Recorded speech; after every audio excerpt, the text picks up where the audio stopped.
Bismillahirrahmanirrahim. Assalamualaikum warahmatullahi wabarakatuh. Innal hamdalillah nahmaduhu wa nasta'inuhu wa nastaghfiruhu wa natubu ilaihi wa na'udzu billahi min syururi anfusina wa min sayyiati a'malina. May yahdihillahu fala mudilla lahu wa may yudlil fala hadiyalah. Wa asyhadu an la ilaha illallah wahdahu la syarikalah. Wa asyhadu anna Muhammadan abduhu wa rasuluhu la nabiyya ba'dah. Ya ayyuhalladzina amanu taqullaha haqqa tuqatih wa la tamutunna illa wa antum muslimun. Ya ayyuhan nasu taqu rabbakumul ladzi khalaqakum min nafsin wahidah wa khalaqa minha zawjaha wa batha minhuma rijalan katsiran wa nisaa'a. Wattaqullaha alladzi tasaaluna bihi wal arham innallaha kana 'alaikum raqiba. Ya ayyuhalladzina amanu taqullaha wa qulu qawlan sadida yuslih lakum a'malakum wa yaghfir lakum dhunubakum wa may yuti'illaha wa rasulahu faqad faza fawzan 'azima.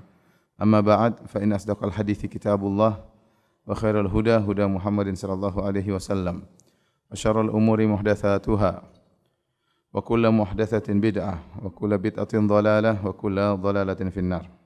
Hadirin dan hadirat yang dirahmati oleh Allah Subhanahu wa taala, alhamdulillah puji dan syukur kita panjatkan kepada Allah Subhanahu wa taala atas segala limpahan karunia yang Allah berikan kepada kita. Salawat dan salam semoga tercurahkan selalu kepada junjungan kita Nabi Muhammad sallallahu alaihi wasallam dan juga kepada keluarganya serta seluruh sahabat beliau tanpa terkecuali.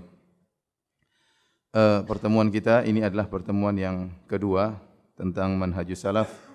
Pada pertemuan yang pertama kita telah menjelaskan tentang apa itu al-manhajus salafi.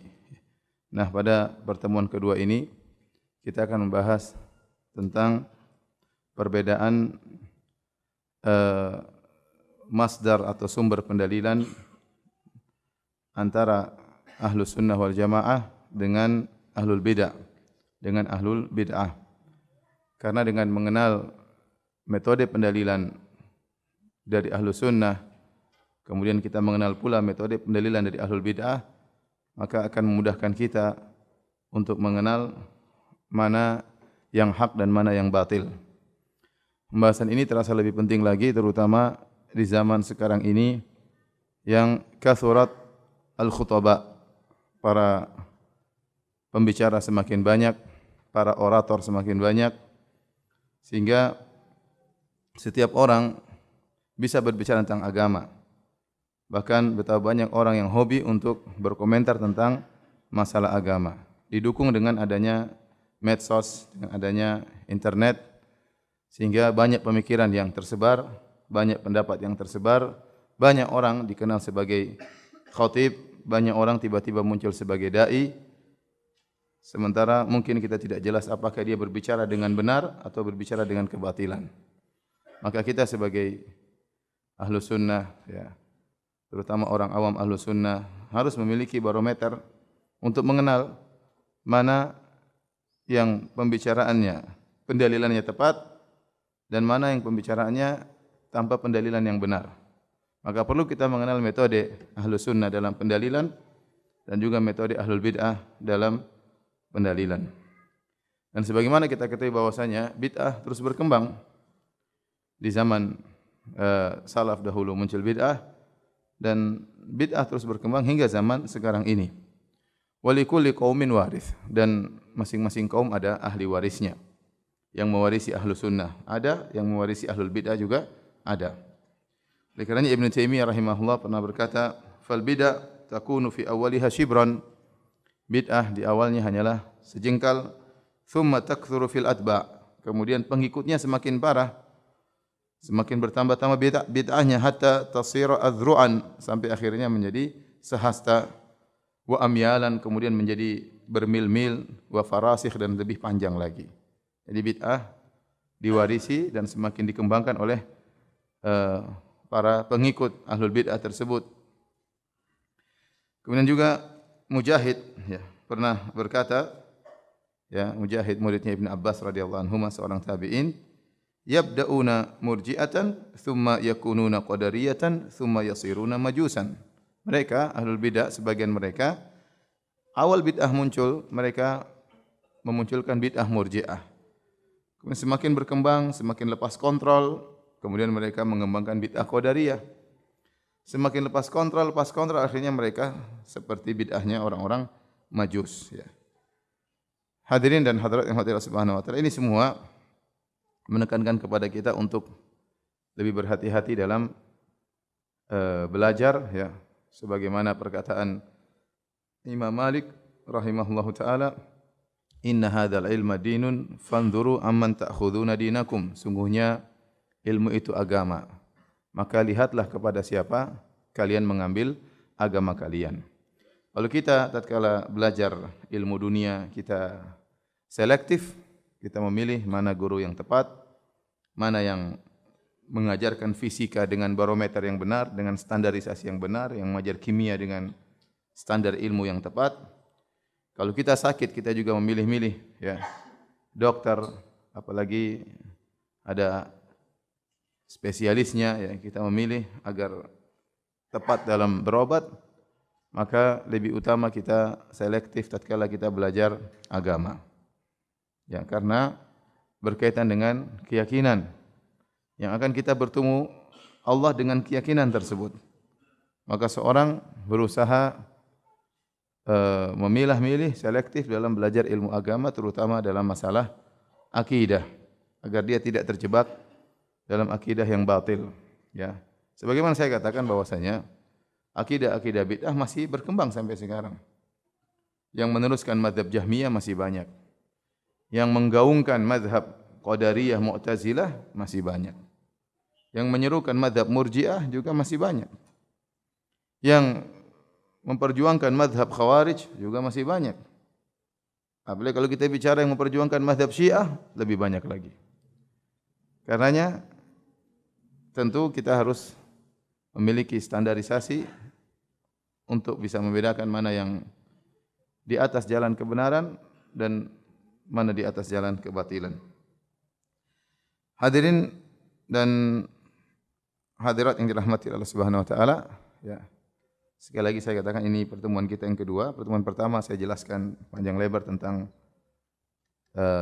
kebenaran manhajus salaf, maka ini hanya sekedar kelanjutan, ya. Baik, pembahasan yang pertama yang akan kita bahas adalah tentang manhaj ahli sunnah fil istidlal, tentang bagaimana ahli sunnah dalam berdalil.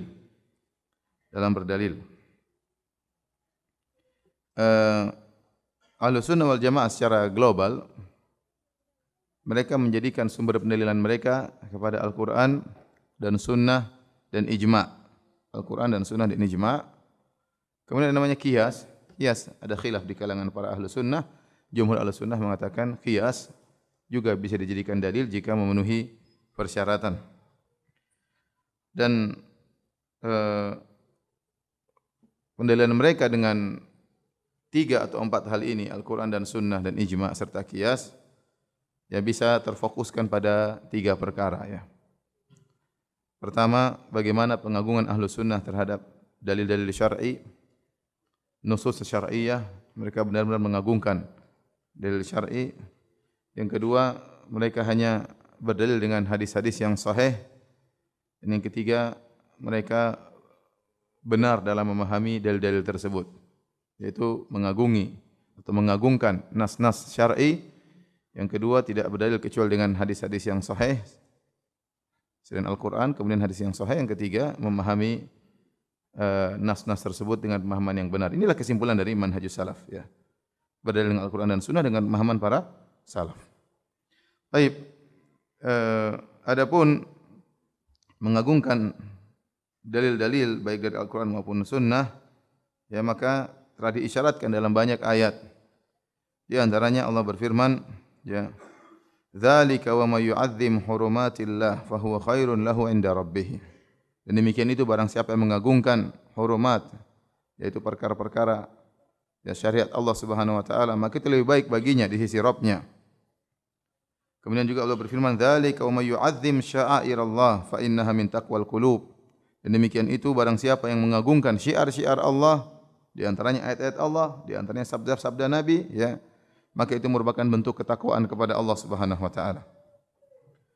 Allah juga firman, "Innama kana qaulal mu'minina idza du'u ila Allahi wa rasulih liyahkuma bainahum an yaqulu sami'na wa ata'na wa ulaika humul muflihun." dan hanyalah perkataan orang-orang beriman jika mereka disuruh kepada Allah dan Rasul-Nya, ya, agar menghukum di antara mereka, maka mereka berkata sami'na wa ata'na, kami dengar dan kami taat. Kalau sudah datang ayat Allah, sudah datang hadis Nabi SAW, tidak ada pilihan lain, mereka hanya berkata sami'na wa ata'na, kami dengar dan kami taat. Wa ulaika humul muflihun, dan mereka itulah orang-orang yang jaya, yang beruntung. Allah melarang jangan sampai seorang mendahului perkataan Allah dan Rasul-Nya. Kata Allah, ya ayyuhalladzina amanu la tuqaddimu baina yadayillahi wa rasulihi wattaqullah. Ya, wahai orang-orang beriman, janganlah kalian mendahului perkataan Allah dan perkataan Rasul-Nya. Wattaqullah, bertakwalah kepada Allah Subhanahu wa taala. Allah juga berfirman, "Wa ma kana lil mu'minin wala mu'minatin idza qadallahu wa rasuluhu amran ay yakuna lahumul khiyaratu min amrihim." Tidak pantas bagi seorang mukmin atau seorang wanita mukminah jika Allah dan Rasul-Nya telah memberi keputusan, dia punya pilihan yang lain. Tak boleh. Dia harus ridha dengan keputusan Allah. Dia harus ridha dengan keputusan Rasulullah sallallahu alaihi wasallam. Dia ridha Allah sebagai Tuhannya, dia ridha Muhammad sebagai nabinya. Sebagai bukti dia ridha Allah sebagai Tuhannya, Muhammad sebagai nabinya, dia berkata, "Raditu billahi rabba wa bil islami dina wa Muhammadin nabiyyan wa rasulan." Aku ridha Allah sebagai Rabbku, aku ridha Islam sebagai agamaku, aku ridha Muhammad sebagai nabiku. Artinya aku ridha kalau ada keputusan mereka, aku akan tunduk kepada keputusan tersebut, tidak ada pilihan lain bagiku. Bahkan Allah tegaskan, "Fala wa rabbika la yu'minun." Demi Rabbmu, kata Allah Subhanahu wa taala. Hadirin hadirat yang dirahmati Allah Subhanahu wa taala, bahkan Allah bersumpah dengan dirinya sendiri. Kata Allah, "Fala wa rabbika," demi Rabbmu wahai Muhammad, "la yu'minun," mereka tidaklah beriman, "hatta yuhaqqimuka fi ma syajara bainahum," sampai mereka menjadikan engkau hakim di antara perkara yang mereka perselisihkan. "Tsumma la yajidu fi anfusihim harajan mimma qadait wa yusallimu taslima." Bukan cuma itu, mereka menjadikan engkau hakim, kemudian mereka tidak mendapati dalam diri mereka rasa tidak puas, rasa mengganjal sama sekali, tidak ada. Wa yusallimu taslima, dan mereka terima dengan pasrah keputusanmu. Ini tanda seorang beriman kepada Allah dan tanda beriman kepada Rasulullah sallallahu alaihi wasallam. Karenanya kita dapati para salaf dahulu mereka sangat mengagungkan sabda-sabda Nabi sallallahu alaihi wasallam. Sebagaimana diriwayatkan dalam sebagian sahabat, seperti dialog antara Ibn Umar dengan putranya. Ibn Umar radhiyallahu ta'ala anhuma pernah menyampaikan sabda Nabi. Dia berkata, "Sami'tu Rasulullah sallallahu alaihi wasallam yaqul," aku mendengar Rasulullah sallallahu bersabda, "La tamna'u nisa'akumul masajida idza sta'dzankum ilaiha." Ya. Janganlah kalian melarang para wanita untuk ke masjid jika mereka minta izin kepada kalian ke masjid. Faqala Bilal bin Abdullah, berkata putranya Bilal bin Abdullah, "Wallahi lanamna'ahunna," demi Allah kami akan melarang istri-istri kami jangan ke masjid.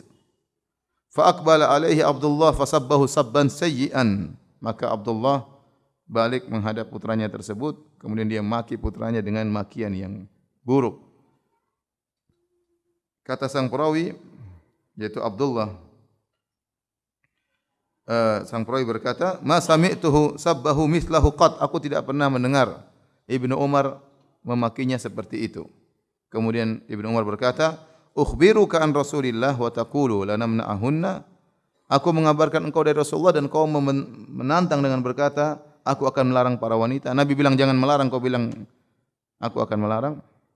Ya, jadi tegas terhadap orang yang ingin menentang sabda Nabi SAW, bahkan putranya pun dia kerasi. Demikian Abdullah bin Mughaffal radhiyallahu anhu, dia melihat seorang dari kawan-kawannya yakhdhif, yaitu mengutik batu untuk berburu, ya, dan itu dilarang oleh Nabi SAW. Nabi tidak suka berburu dengan cara demikian. Ya, maka dia ingatkan bahwasanya Nabi SAW melarang berburu dengan cara mengutik demikian. Fa innahu la yastadu bihi sayd wa la yankau bil adu, karena mengutik itu tidak membuat buruan tertangkap, ya, dan juga tidak mematikan musuh, ya. Walakinnahu yaksiru sin wa yakful ain, tetapi hanya sekedar mematahkan gigi misalnya atau hanya sekedar melukai mata, ya tidak ada manfaatnya. Dia sampaikan hadis tersebut kepada kawannya. Ternyata kawannya tersebut masih saja melakukan demikian. Maka dia pun marah. Abdullah bin Mughaffal dia berkata, "Ukhbiruka anna Rasulullah SAW kana yakrah aw yanha 'anil hadaf, thumma araka tahdhif. La ukallimuka kadza wa kadza." Ya. Kata dia, aku kabarkan kepada engkau Nabi melarang demikian dan kau tetap melakukannya, ya aku tidak akan ngomong dengan engkau sekian dan sekian. Ya. Sudah diboikot, tidak mau diajak apa? Ngomong. Karena menentang hadis Nabi sallallahu alaihi wasallam.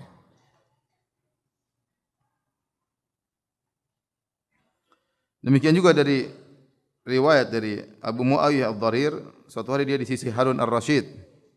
Ya.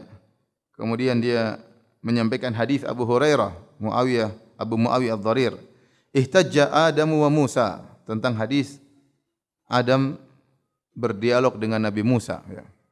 Intinya Nabi Musa mengatakan, "Wahai Adam, ya, gara-gara engkau kami keluar dari surga." Adam mengatakan, "Bagaimana kau mencelaku wahai Musa sementara sudah ditakdirkan oleh Allah Subhanahu wa taala?" Jadi Adam mengalahkan Nabi Musa dalam berdialog. Maka ada yang komentar berkata, "Kaifa hadza wa baina Adam wa Musa ma bainahuma?" Bagaimana Adam ketemu Musa padahal jarak Adam dan Musa begitu jauh, ya.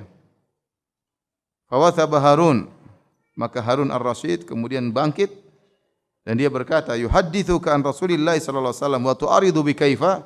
Ini orang Abu Muawiyah Ad-Dharir menyampaikan hadis kepada engkau, kau menentangnya dengan berkata, "Kok bisa? Kok bisa?"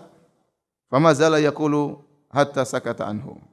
Dibantah terus oleh Harun Ar-Rasyid, ya. Jadi komentar dengan tidak sopan. Bagaimana bisa Adam ketemu dengan Musa, ya.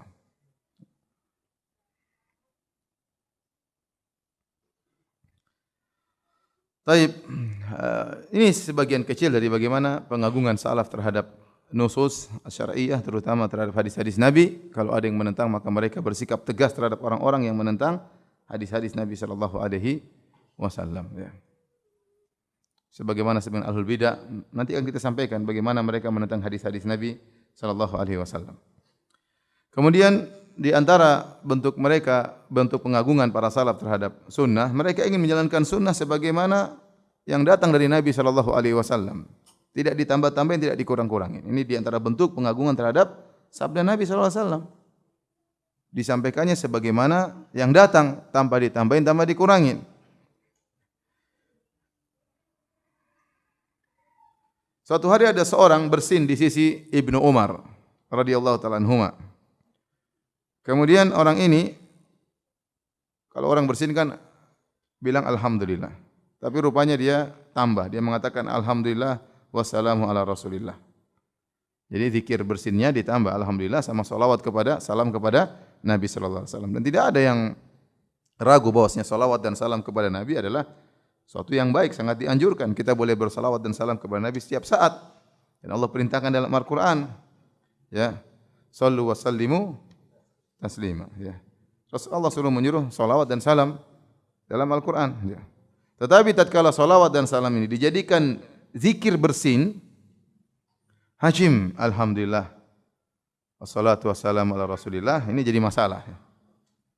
Maka Ibnu Umar menegurnya. Dia berkata, alhamdulillah wassalamu ala Rasulillah wa laisa hakadha 'allamana Rasulullah sallallahu alaihi wasallam. 'Allamana an naqul alhamdulillah ala kulli hal. Ibnu Umar mengatakan, bukan begini cara Nabi mengajarkan kami zikir untuk bersin, tapi Nabi mengatakan alhamdulillah ala kulli hal. Itu yang diajarkan oleh Nabi sallallahu alaihi wasallam. Alhamdulillah atas segala kondisi, ya. Bukan alhamdulillah wassalamu ala Rasulillah, ya. Ya, ini menunjukkan bagaimana Ibnu Umar ingin sunnah diterapkan sebagaimana diajarkan oleh Nabi sallallahu alaihi wasallam dan jangan berkreasi dalam sunnah Nabi sallallahu alaihi wasallam. Kalau ada orang bersin kemudian alhamdulillah, kemudian ditambah alhamdulillah rabbil alamin arrahmanir rahim maliki yaumiddin iyyaka na'budu wa iyyaka nasta'in. Kira-kira bagus atau tidak? Bukankah baca Al-Fatihah bagus? Bagus, tapi jangan jadikan zikir setelah apa? Bersin. Ya. Alhamdulillah waladhdallin amin. Alif lam mim dzalikal kitabul la raib. Tentunya tidak benar ya. Secara ini menunjukkan ya mungkin orang pakai logika baik bagus. Kenapa melarang salawat? Kenapa melarang baca Al-Fatihah? Bilang enggak, kita ingin mengagungkan sunnah. Di antara bentuk mengagungkan sunnah adalah menjalankan sunnah sebagaimana datang dari Nabi sallallahu alaihi wasallam.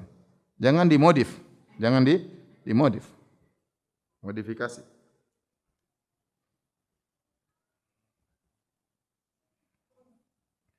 Dari Ibnu Jurayj, anna Tawusan akhbarahu, Tawus rahimahullah mengabarkan, annahu sa'ala Abdullah bin Abbas ani rak'atain. Tawus muridnya Ibnu Abbas. Dia berkata, saya pernah bertanya kepada Ibnu Abbas tentang salat 2 rakaat ba'dal asar, 2 rakaat setelah asar. Fanahahu anhuma, maka Ibnu Abbas melarang, enggak ada salat ba'di apa? Asar. Faqultu lahu, maka Tawus berkata, aku berkata kepada Ibnu Abbas, ma ada auhuma, aku tidak akan meninggalkan 2 rakaat setelah asar. Aku akan terus melakukannya. Maka Ibnu Abbas berkata, menegur dengan halus, wa ma kana lil mu'minin wala mu'minatin idza qadallahu wa rasuluhu amran an yakuna lahumul khiyaratu min amrihim. Wa may ya'sillaha wa rasulahu faqad dhalla dhalalan mubina. Dia bacakan firman Allah, tidak pantas bagi seorang mukmin, lelaki mukmin atau wanita mukminah, jika Allah dan Rasulnya sudah memutuskan suatu perkara, maka mereka punya alternatif lain, punya pilihan lain. Barang siapa bermaksiat kepada Allah dan Rasulnya, maka sungguh dia telah sesat dengan kesesatan yang nyata. Demikian juga, semisal ini, Sa'id ibn al-Musayyib, seorang ulama tabi'in, dia melihat seorang laki salat setelah terbit fajar, lebih dari 2 rakaat. Ya, namanya salat qobliyah fajar, berapa rakaat? Cuma 2. Ya. Tapi orang ini salat lebih dari 2 rakaat. Dia memperbanyak rukuk, memperbanyak sujud, maka dia tegur. Fanahahu. Maka Ibnu al-Musayyib menegurnya. Faqala, maka orang ini ngayal. Dia berkata, ya Aba Muhammad, wahai Ibnu al-Musayyib, yu'adzibuni Allahu ala salat, apakah Allah akan mengadabku gara-gara aku salat? Saya kan salat, apa salahnya? Ya. Apakah Allah akan mengadabku gara-gara aku sujud kepada Allah Subhanahu wa taala? Faqala la, kata Ibnu al-Musayyib, tidak, Allah tidak akan mengadabmu karena engkau salat. Walakin yu'adzibuka ala khilafi sunnah, tapi Allah akan mengadabmu karena kau menyelisih sunnah Nabi sallallahu alaihi wasallam. Demikian juga ada seorang berkata kepada Imam Malik bin Anas rahimahullah, ya Abu Abdullah, min aina uhrim? Wahai Abu Abdullah, dari mana aku berihram? Faqala Malik, karena dia penduduk kota Madinah, kata Imam Malik, min Dzul Hulaifah. Kalau kau ingin ihram, mikotnya penduduk kota Madinah di Dzul Hulaifah. Min haitsu ahrama Rasul sallallahu alaihi wasallam. Disitulah Nabi berihram, bermikot di Dzul Hulaifah, yang orang bilang sekarang Bir Ali. Faqala inni uridu an uhrim minal masjid min indil qabr. Aku ingin ihramnya lebih jauh lagi sebelumnya, dari Masjid Nabawi di sisi kubur Nabi sallallahu alaihi wasallam. Maka Imam Malik berkata, la taf'al fa inni akhsha 'alaikal fitnah. Jangan kau lakukan. Aku khawatir kau terkena fitnah. Ya. Jadi kan jarak dari Masjid Nabawi ke Dzul Hulaifah, ya, saya lupa berapa, belasan kilo atau 10 kilo lebih, kurang lebih, atau belasan kilo. Ya. Kemudian dari Dzul Hulaifah ke Ka'bah ya sekitar 450 kilo. Ya. Seharusnya dia mikotnya di Dzul Hulaifah, tapi dia ingin lebih jauh lagi, 10 kilo atau belasan kilo lebih jauh lagi, yaitu dari Masjid Nabawi. Ini tidak boleh tentunya, ya, melanggar sunnah. Maka Imam Malik berkata, la taf'al fa inni akhsha 'alaikal fitnah. Jangan kau lakukan, aku khawatir kau terkena fitnah. Maka dia mengayal. Dia mengatakan, wa ayu fitnatin fi hadza? Fitnah apa emang begini? Emang fitnah apa yang akan mengenaiku? Inna ma hiya amyal azidu, hanya beberapa kilo aku tambah saja. Beberapa mil aku tambah. Ada fitnah apa? Cuma nambah beberapa mil sebelum mikot. Maka Imam Malik berkata, perhatikan, wa ayu fitnatin a'dhamu min antara annaka sabaqta ila fadilatin qassara anha Rasulullah sallallahu alaihi wasallam. Imam Malik mengatakan, fitnah apa lagi yang lebih besar daripada engkau menyangka engkau melakukan suatu keutamaan yang Nabi tidak melakukannya. Kalau kau menganggap itu baik, kenapa Nabi dari Bir Ali, dari Dzul Hulaifah? Sementara kau menganggap lebih baik mikot lebih jauh lagi dari Masjid Nabawi. Berarti kau menganggap engkau telah melakukan suatu kebaikan, keutamaan yang Nabi tidak melakukannya. Fitnah apa yang lebih besar daripada ini, kata Imam Malik? Inni sami'tu Allah yaqul. Kemudian kata Imam Malik, aku mendengar Allah Subhanahu wa taala berfirman, "Falyahdharil ladzina yukhalifuna an amrihi an tusibahum fitnatun aw yusibahum adzabun alim." Hendaknya waspadalah orang-orang yang menyelisihi perintah Nabi sallallahu alaihi wasallam, bahwasanya mereka akan terkena fitnah dan mereka atau tertimpa dengan azab yang pedih, ya. Jadi sudahlah, Imam Malik ingin ngajar, udah ente ikut sunnah Nabi, jangan macam-macam, jangan dimodif, ditambah, dikurangi dengan perasaan, dengan hawa nafsu, enggak. Ini menunjukkan bagaimana para salaf dahulu mereka mengagungkan sunnah Nabi, ya, sallallahu alaihi wasallam, dan mereka ingin menjalankan sunnah Nabi sebagaimana yang diajarkan dari Nabi sallallahu alaihi wasallam. Tinggal terima paket, jangan ditambahin, jangan dikurangi. Makanya Sufyan Ats-Tsauri pernah berkata, "In istata'ta alla tahukka ra'saka illa bil athar faf'al." Kalau kau mampu tidak menggaruk kepalamu kecuali ada dalilnya, lakukan. Yaitu seorang berusaha menjalankan sunnah dalam segala hal. Kalau memang ada dalilnya, misalnya dalam dalil ternyata Nabi cara menggaruknya begini, ya udah ikut aja. Tapi enggak ada dalilnya. Tapi intinya dia ingin mengatakan, seandainya kau tidak menggaruk kepalamu kecuali dengan ada dalil, maka lakukanlah. Baik. Yang berikutnya di antara manhaj Ahlus Sunnah wal Jamaah dalam pendalilan, selain mereka menggabungkan sunnah, mereka ingin menjalankan sunnah sebagaimana mestinya, mereka juga hanya berdalil dengan sunnah-sunnah yang sahihah. Mereka jauh dari hadis-hadis yang maudhu', hadis-hadis palsu, hadis-hadis yang dhaif jiddan, ya. Mereka jauh dari itu semua. Ya, maka tidaklah mereka berpegang teguh kecuali dengan hadis-hadis yang sahih.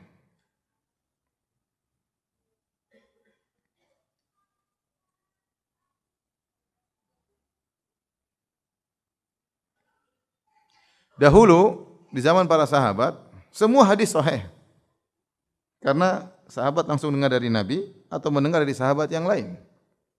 Demikian juga kalangan tabi'in, belum muncul orang-orang pendusta, orang-orang zanadiq, orang-orang zindiq, sehingga hadis tersebar begitu saja. Oleh karenanya Ibnu Abbas pernah berkata, "Inna kunna marratan idza sami'na rajulan yaqul qala Rasulullah sallallahu alaihi wasallam ibtadaratuhu absaruna wa asghayna ilaihi bi adhanina." Kami dahulu, kalau kami sekali saja mendengar seorang berkata, qala Rasulullah sallallahu alaihi wasallam, Rasulullah SAW bersabda, kami langsung memandangnya, kami langsung konsentrasi mendengar apa yang hendak dia ucapkan. Karena pasti sahih, pasti dari Nabi sallallahu alaihi wasallam. Falamma raqiban nasu as-sa'ba wadh-dhalul, namun tatkala orang-orang mulai naik onta yang sulit dinaiki atau onta yang mudah dinaiki, artinya orang mulai tersebar, orang berani dusta, orang berani menipu, berbohong, ya, melakukan perkara yang tercela, perkara yang dipuji. Lam na'khudh minan nas illa ma na'rif, maka kami tidak mengambil dari orang-orang kecuali yang kami kenal hadisnya. Ini menunjukkan di zaman sahabat mulai muncul kehati-hatian tatkala mulai banyak orang masuk Islam dan mulai banyak terjadi safar ke sana kemari, ya, dan tidak semua orang kemudian jujur dalam menyampaikan, tidak semua orang hafalannya kuat, ya. Mungkin dia jujur tapi dia salah menghafal. Ya, makanya kata Ibnu Abbas, lam na'khudh minan nas illa ma na'rif, kami tidak mengambil dari manusia hadis-hadis kecuali yang kami kenal hadis tersebut. Muhammad bin Sirin, seorang tabi'i yang mulia, dia berkata, lam yakunu yas'aluna 'anil isnad. Dahulu para salaf dahulu mereka tidak pernah bertanya tentang isnad. Pokoknya ada hadis mereka dengar, langsung mereka benarkan. Falamma waqa'atil fitnah, tatkala muncul fitnah, qalu, tatkala muncul fitnah, muncul ahlu sunnah, muncul ahlul bid'ah, muncul khawarij dan yang lainnya, muncul Rafidhah, muncul Qadariyah, muncul Murji'ah. Maka orang-orang berubah. Kalau ada yang menyampaikan hadis, mereka berkata, sammu lana rijalakum, sebutkan nama-nama perawi kalian. Dari mana hadis ini? Fa yunzar ila ahli sunnah, fa yu'khadhu hadithuhum, maka dilihat jika ternyata para perawi tersebut ahlu sunnah, maka diambillah hadis mereka. Wa yunzar ila ahli bidah, fala yu'khadhu hadithum. Kalau ternyata para perawinya ada ahlul bidah, maka tidak diambil hadis mereka. Dan diriwayatkan Nabi SAW bersabda, sayukdzabu alayya, akan ada orang yang dusta atas namaku. Diriwayatkan. Nah, riwayat ini kata Ibn Taimiyah rahimahullah taala, ini riwayat benar atau tidak? Sayukdzabu alayya. Diriwayatkan tersebar di masyarakat Nabi bersabda, sayukdzabu alayya. Orang-orang akan berusaha atas namaku. Hadis yang masyhur kata Nabi SAW, man kadzaba alayya muta'ammidan falyatabawa maq'adahu minan nar. Barang siapa yang sengaja berdusta atas namaku, siapkan kaplingnya di neraka. Ini hadis mutawatir. Ya. Mimma tawatara haditsu man kadzab. Di antara hadis-hadis yang mutawatir adalah hadis barang siapa yang berdusta atas namaku, siapkan kaplingnya di neraka jahanam. Ini hadis mutawatir. Tetapi lafal bahwasanya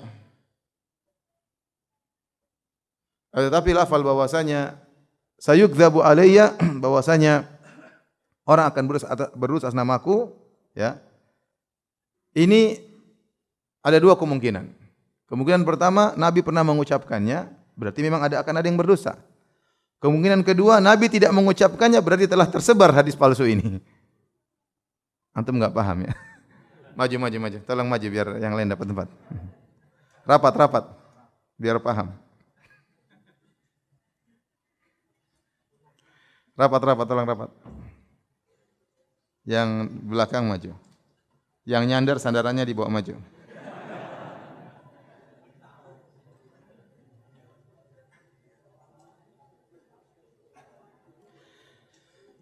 Saya ulangi, hadis yang masyhur, hadis mutawatir kata Nabi, man kadzaba alayya muta'ammidan. Barang siapa sengaja berdusta atas namaku, siapkan kaplingnya di neraka.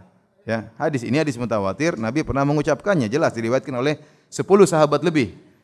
Nabi mengatakan ancaman barang siapa berdusta atas namaku. Ini ancaman, hadisnya sahih. Tapi ada hadis Nabi mengatakan sayukdzabu alayya, akan ada orang berdusta atas namaku. Kata Ibn Taimiyah rahimahullah dalam Minhajus Sunnah Nabawiyah, ini hadis dua kemungkinan. Hadis yang lafal yang kedua, akan ada orang yang berdusta namaku. Kalau hadisnya sahih, berarti benar akan datang para pendusta yang berdusta nama Nabi sallallahu alaihi wasallam. Kalau hadisnya palsu, telah terjadi pemalsuan terhadap hadis Nabi sallallahu alaihi wasallam dan ternyata benar. Banyak orang yang berdusta atas Nabi sallallahu alaihi wasallam. Ada yang mengaku setelah bertobat dia telah berdusta, mendustakan ribuan hadis, memalsukan ribuan hadis. Oleh karenanya para ulama ahlul hadis, ya, mereka berusaha memilah-milih hadis. Misalkan mana hadis sahih, mana hadis dhaif. Karena hadis dhaif banyak sekali. Ya. Dalam satu riwayat Imam Bukhari mengatakan, aku hafal 100.000 hadis sahih dan 200.000 hadis dhaif. Banyak, ya. Dan hadis sahih sudah cukup. Kata Ibnul Mubarak rahimahullahu taala, sahihul hadis syughlun an saqimihi. Hadis yang sahih sudah cukup, tidak perlu hadis yang dhaif. Kita enggak perlu hadis dhaif.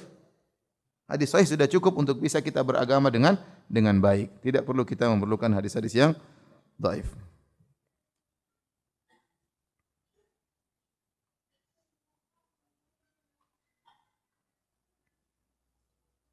Kata Ibnu Qudamah rahimahullahu taala, ammal ahadithul mawdu'ah, adapun hadis-hadis yang palsu, allati wada'atha zanadiqah, yang telah diletakkan oleh orang-orang ahli zindiq, liyulabbisu biha ala ahli Islam, untuk membuat rancu, menipu orang-orang Islam.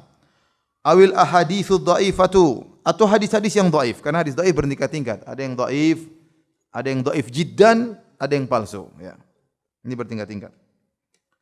Imma li dha'fi ruwatiha au jahalatihim, bisa jadi perawinya dhaif atau karena majhul tidak dikenal, au li allatin fiha, atau karena ada illah penyakit dalam hadis tersebut sehingga menjadikannya dhaif. Fala yujuzu an yuqal biha, maka tidak boleh berpendapat dengan hadis dhaif tersebut. Wala i'tiqadu ma fiha, dan tidak boleh meyakini apa yang dalam hadis tersebut. Bal wujuduha ka'adamiha, akan tapi keberadaannya seperti tidak ada. Ini dijelaskan oleh para ulama.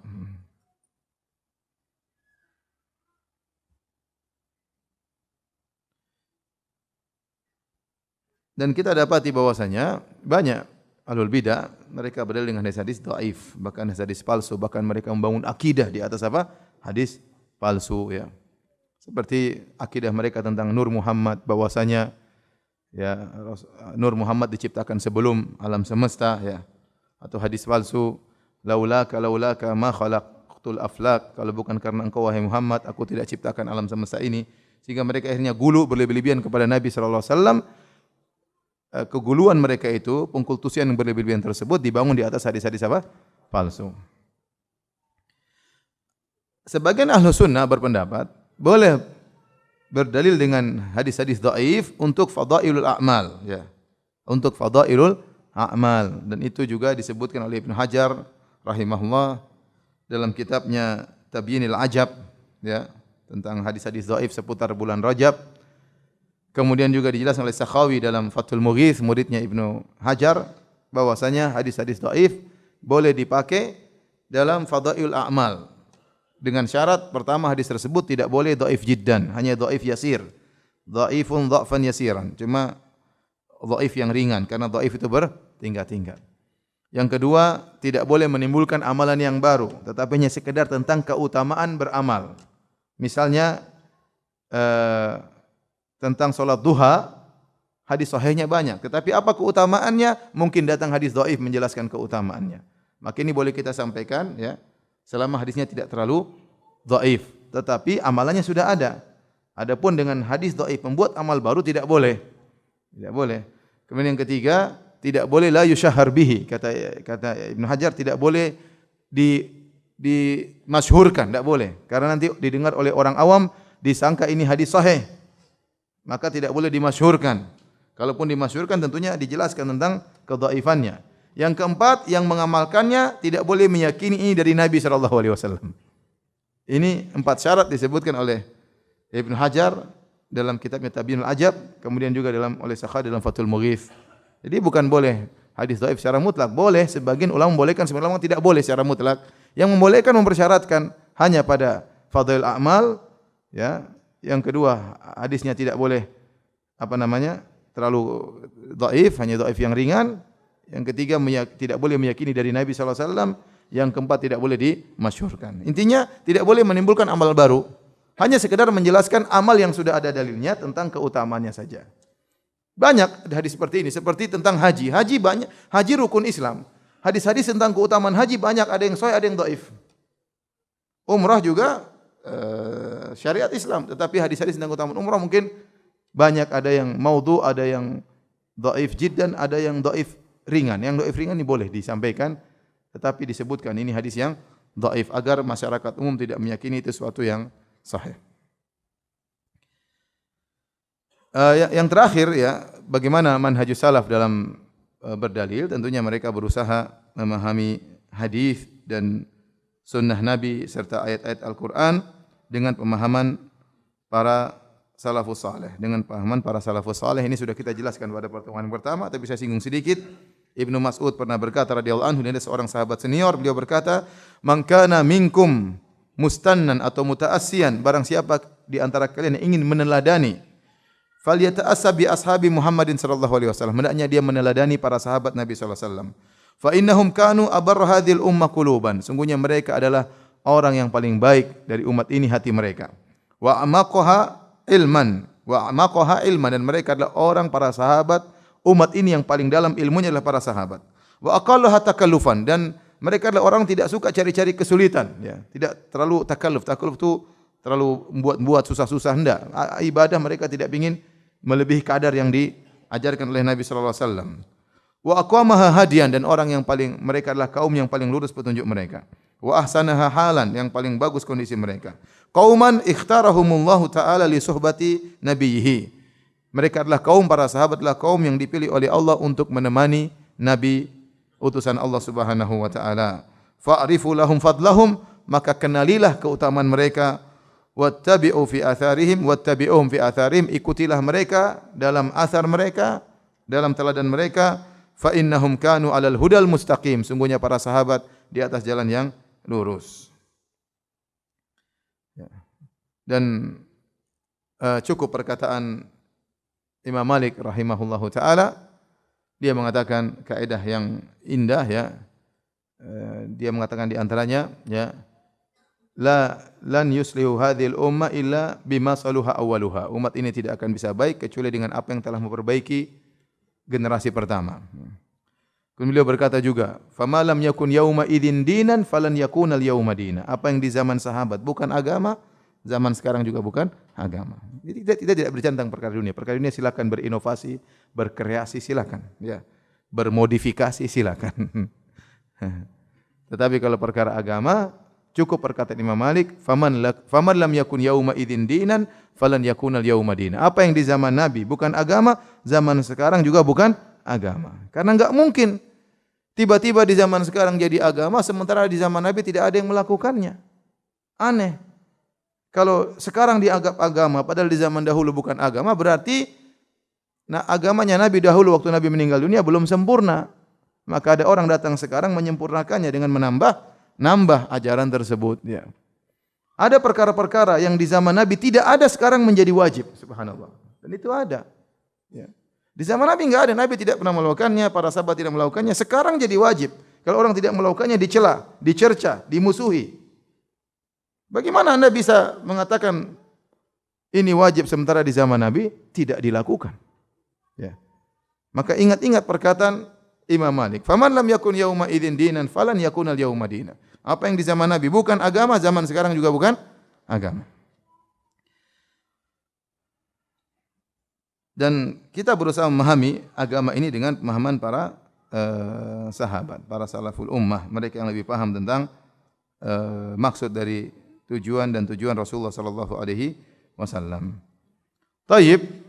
Kemudian di antara cara mereka memahami nusus Al-Qur'an maupun sunnah selain dengan pemahaman para salaf, mereka juga menjamakkan dalil-dalil yang ada. Jadi dalil-dalil mereka kumpulkan berkaitan dengan satu bab dikumpulkan seluruhnya. Kemudian mereka mengkompromikan baru mereka memahami. Makanya ada disebutkan dalam usul fikih tentang namanya Raddul am ilal khas, yang umum dibawakan kepada yang khusus, yang mutlak dibawakan kepada muqayyad, mujmal dibawakan kepada mubayyan. Ini semua adalah bentuk mengkompromikan dalil-dalil. Karena ahlul bidah mereka hanya memandang sebagian dalil, mereka tidak memandang dalil yang lain. Sehingga akhirnya mereka membangun akidah mereka bukan di atas mengumpulkan seluruh dalil, dikompromikan baru dibangun akidah. Tidak. Mereka lihat satu ujung dalil, satu bagian dalil, mereka lupakan bagian yang lain. Sehingga tatkala menafsirkan agama hanya berdasarkan sebagian dalil, akhirnya timbul kesalahan. Nanti akan kita jelaskan bagaimana kesalahan mereka. Taib, hadirin dan hadirat yang Allah Subhanahu wa taala, itu tadi sekilas tentang metode pendalilan Ahlus Sunnah wal Jamaah. Saya ulangi, yaitu mereka mengagungkan hadis-hadis Nabi sallallahu alaihi wasallam. Kemudian mereka berusaha menjalankan hadis-hadis Nabi sesuai dengan yang datang dari Nabi tanpa ditambah-tambahin dan dikurang-kurangin, ya. Kemudian yang ketiga, mereka hanya berdalil dengan hadis-hadis yang apa? Yang sahih. Kemudian mereka berpemahaman dengan pemahaman para salaf. Dan yang kelima, mereka berusaha mengumpulkan seluruh dalil, baru mereka ambil kesimpulan dari dalil tersebut, dikompromikan, digabungkan, baru jelas apa maksud dari dalil tersebut. Adapun metode ahlul bidah. Metode ahlul bidah terfokus pada 3 metode. Metode pertama yaitu menolak nas-nas syar'i yang tidak sesuai dengan hawa nafsu mereka, dan mereka nekat untuk menolaknya. Yang kedua, mereka tidak berpegang teguh dengan usul atau pokok-pokok agama. Mereka bermain-main di situ. Nanti akan kita jelaskan maksudnya. Yang ketiga, mereka bikin metode-metode baru. Ya. Jadi pertama, mereka tolak dalil-dalil dengan tidak sesuai dengan hawa nafsu mereka. Metode usul yang ada mereka main-maini, mereka tidak berpegang teguh. Kemudian mereka bikin metode-metode baru. Ini tiga cara mereka dalam membuat bid'ah mereka. Taib, yang pertama, ahlul bidah mereka menolak dalil-dalil nas-nas yang tidak sesuai dengan hawa nafsu mereka. Dan ini sudah ada sejak zaman dahulu, seperti dilakukan oleh Amr bin Ubaid. Amr bin Ubaid ini salah satu tokoh Mu'tazilah, ya, yang orangnya dikenal sangat zuhud dan ahli ibadah. Amr bin Ubaid zuhud dan ahli ibadah. Karena zuhudnya dan ahli ibadahnya ini, banyak orang yang terpedaya dengan dia. Padahal pemikirannya pemikiran apa? Mu'tazilah. Secara akidah sesat, tapi secara ibadah kelihatannya luar biasa. Sering menangis, kemudian rajin beribadah, zuhud dalam dunia. Ya. Maka akhirnya orang banyak terpedaya ikut dia. Dan betapa banyak ahlu sunnah juga demikian, terpedaya dengan seorang misal tokoh bid'ah, tetapi orangnya lembut, orangnya santun, ya, suka menangis, ya. Ya. Apalagi ibu-ibu ya suka. Ini ustadznya suka menangis. Sama dengan saya suka menangis di rumah. Akhirnya terpedaya dengan apa? akhlaknya. Padahal seorang harus menilai bagaimana akidahnya. Inilah Amr bin Ubaid, banyak orang terpedaya karena dia memiliki kezuhudan dan juga semangat dalam beribadah. Dia pernah berkata tentang hadis Ibnu Mas'ud, hadis yang kita kenal dengan hadis As-Sadiqul Masduq, ya, tentang perjalanan janin yang pertama nutfah 40 hari kemudian seterusnya, hadis Ibnu Mas'ud. Maka dia berkata, yaitu hadis inna ahadakum yujma'u fi batni ummihi arba'ina yawman nutfah. Salah seorang dari kalian, kata Nabi sallallahu alaihi wasallam, akan dikumpulkan dalam perut ibunya 40 hari dalam bentuk nutfah. Tsumma yakunu mithla dzalik, kemudian dan seterusnya. Nah, dia berkata, "Tsumma yakunu 'alaqatan mithla dzalik." Kemudian dia berkata, "Lau sami'tul A'mash yaqulu hadza lakadzabtuhu." Kalau saya mendengar hadis ini dari A'mash, saya akan mengatakan kau dusta. Walau sami'tuhu min Zaid bin Wahab, kalau saya mendengar hadis ini dari yang lebih atas lagi dari Zaid bin Wahab, perawi yang selanjutnya, lama saddaqtuhu, aku tidak akan membenarkannya. Kenapa? Dia tidak sesuai dengan akal dia. Karena hadis tersebut menyebut tentang takdir. Ya, di akhir hadis Rasulullah SAW berkata, "Inna ahdakum ya walladzi nafsu Muhammadin biyadihi." Ya. "Inna ahdakum la ya'malu bi amali ahlil jannah hatta ma yakunu bainahu wa baina illa dhira' fayasbiqu alaihi alkitab fayamalu bi amali ahlin nar fayadkhuluha." Sungguh salah seorang dari kalian beramal dengan amalan penghuni surga sehingga jarak dia dengan surga hanya tinggal sehasta. Kemudian sudah didahului oleh takdir. Maka di penghujung hayatnya dia beramal dengan amalan penghuni neraka, lantas dia masuk neraka. Ini tidak sesuai dengan akidahnya Amr bin Ubaid yang dia Qadariyah. Mu'tazilah Qadariyah. Dia menolak takdir. Maka dia berkata, seandainya saya mendengar hadis ini dari A'mash, saya akan dustakan dia. Kalau saya dengar dari Zaid bin Wahab, saya akan dustakan dia. Kalau saya dengar dari Ibnu Mas'ud radhiyallahu anhu mengucapkan ini, saya tidak akan terima. Walau sami'tu Rasulullah SAW yaqulu hadza la radattuhu, kalau saya dengar Nabi mengucapkannya, saya akan tolak. Bayangkan. Walau sami'tu Allah yaqul, kalau seandainya aku mendengar Allah yang mengucapkan ini, laqultu, aku akan berkata, laisa ala hadza akhadta mitsaqana. Ya Allah, bukan kau tidak menyuruh kami untuk mengimani yang seperti ini. Jadi dia memang ingin menolak apa? Hadis. Tidak sesuai dengan otak dia, tidak sesuai dengan akal dia. Demikian juga Amr bin Ubaid al-Mu'tazili, dia pernah berkata, "Lau kana tabbat yada Abi Lahab fi lauhil mahfuz."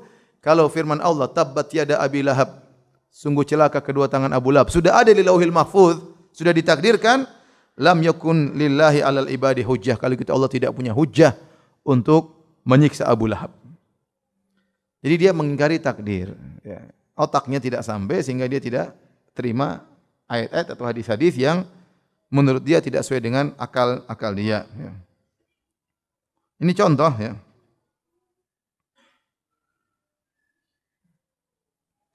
Seperti juga Ibnu Taimiyah rahimahullah taala pernah menyebut tentang sebagian tokoh-tokoh sufiyah yang berpendapat dengan wahdatul wujud.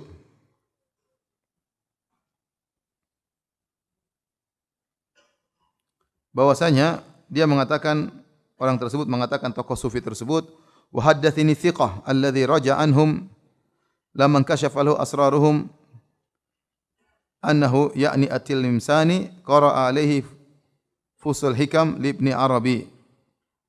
Jadi bercerita ada orang dapat kasyaf dan yang lainnya, At-Tilmisani dibacakan Fusul Hikam karya Ibnu Arabi. Fusul Hikam ini buku sesat, penuh dengan kesesatan ya. Karangan Ibnu Arabi. Dalam kitab Fusul Hikam dikatakan Fir'aun masuk surga ya. Fir'aun masuk surga. Karya Ibnu Arabi. Saya punya ada bentuk PDF ya. Kalau Fir'aun masuk surga apalagi kita, jelas masuk surga. Fir'aun saja masuk surga. Apalagi kita ya. Maka kata Ibn Taimiyah rahimahullah taala, hadzal kalam yukhaliful Qur'an. Wahai, kata dia, wahai saudaraku, wahai sufi, perkataan Ibnu Arabi ini menyelisih Al-Qur'an. Bagaimana Fir'aun masuk apa? Surga. Maka dia menjawab, Al-Qur'an kulluhu syirk. Al-Qur'an semuanya isinya syirik. Innama tauhid fi kalamina. Ini Ibnu Taimiyah pernah berdebat dengan orang seperti ini. Kata orang ini, tauhid itu yang akidah kami yang tauhid.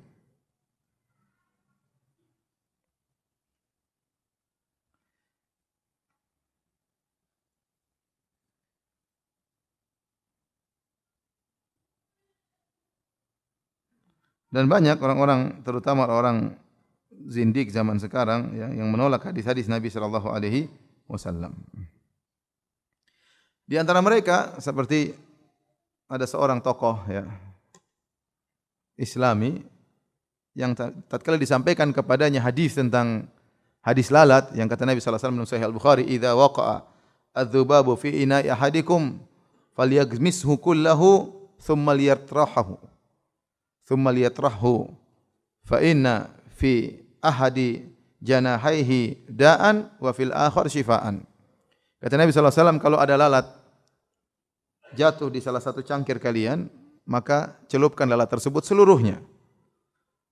Kemudian buang lalat tersebut, jangan dimakan, buang lalat tersebut.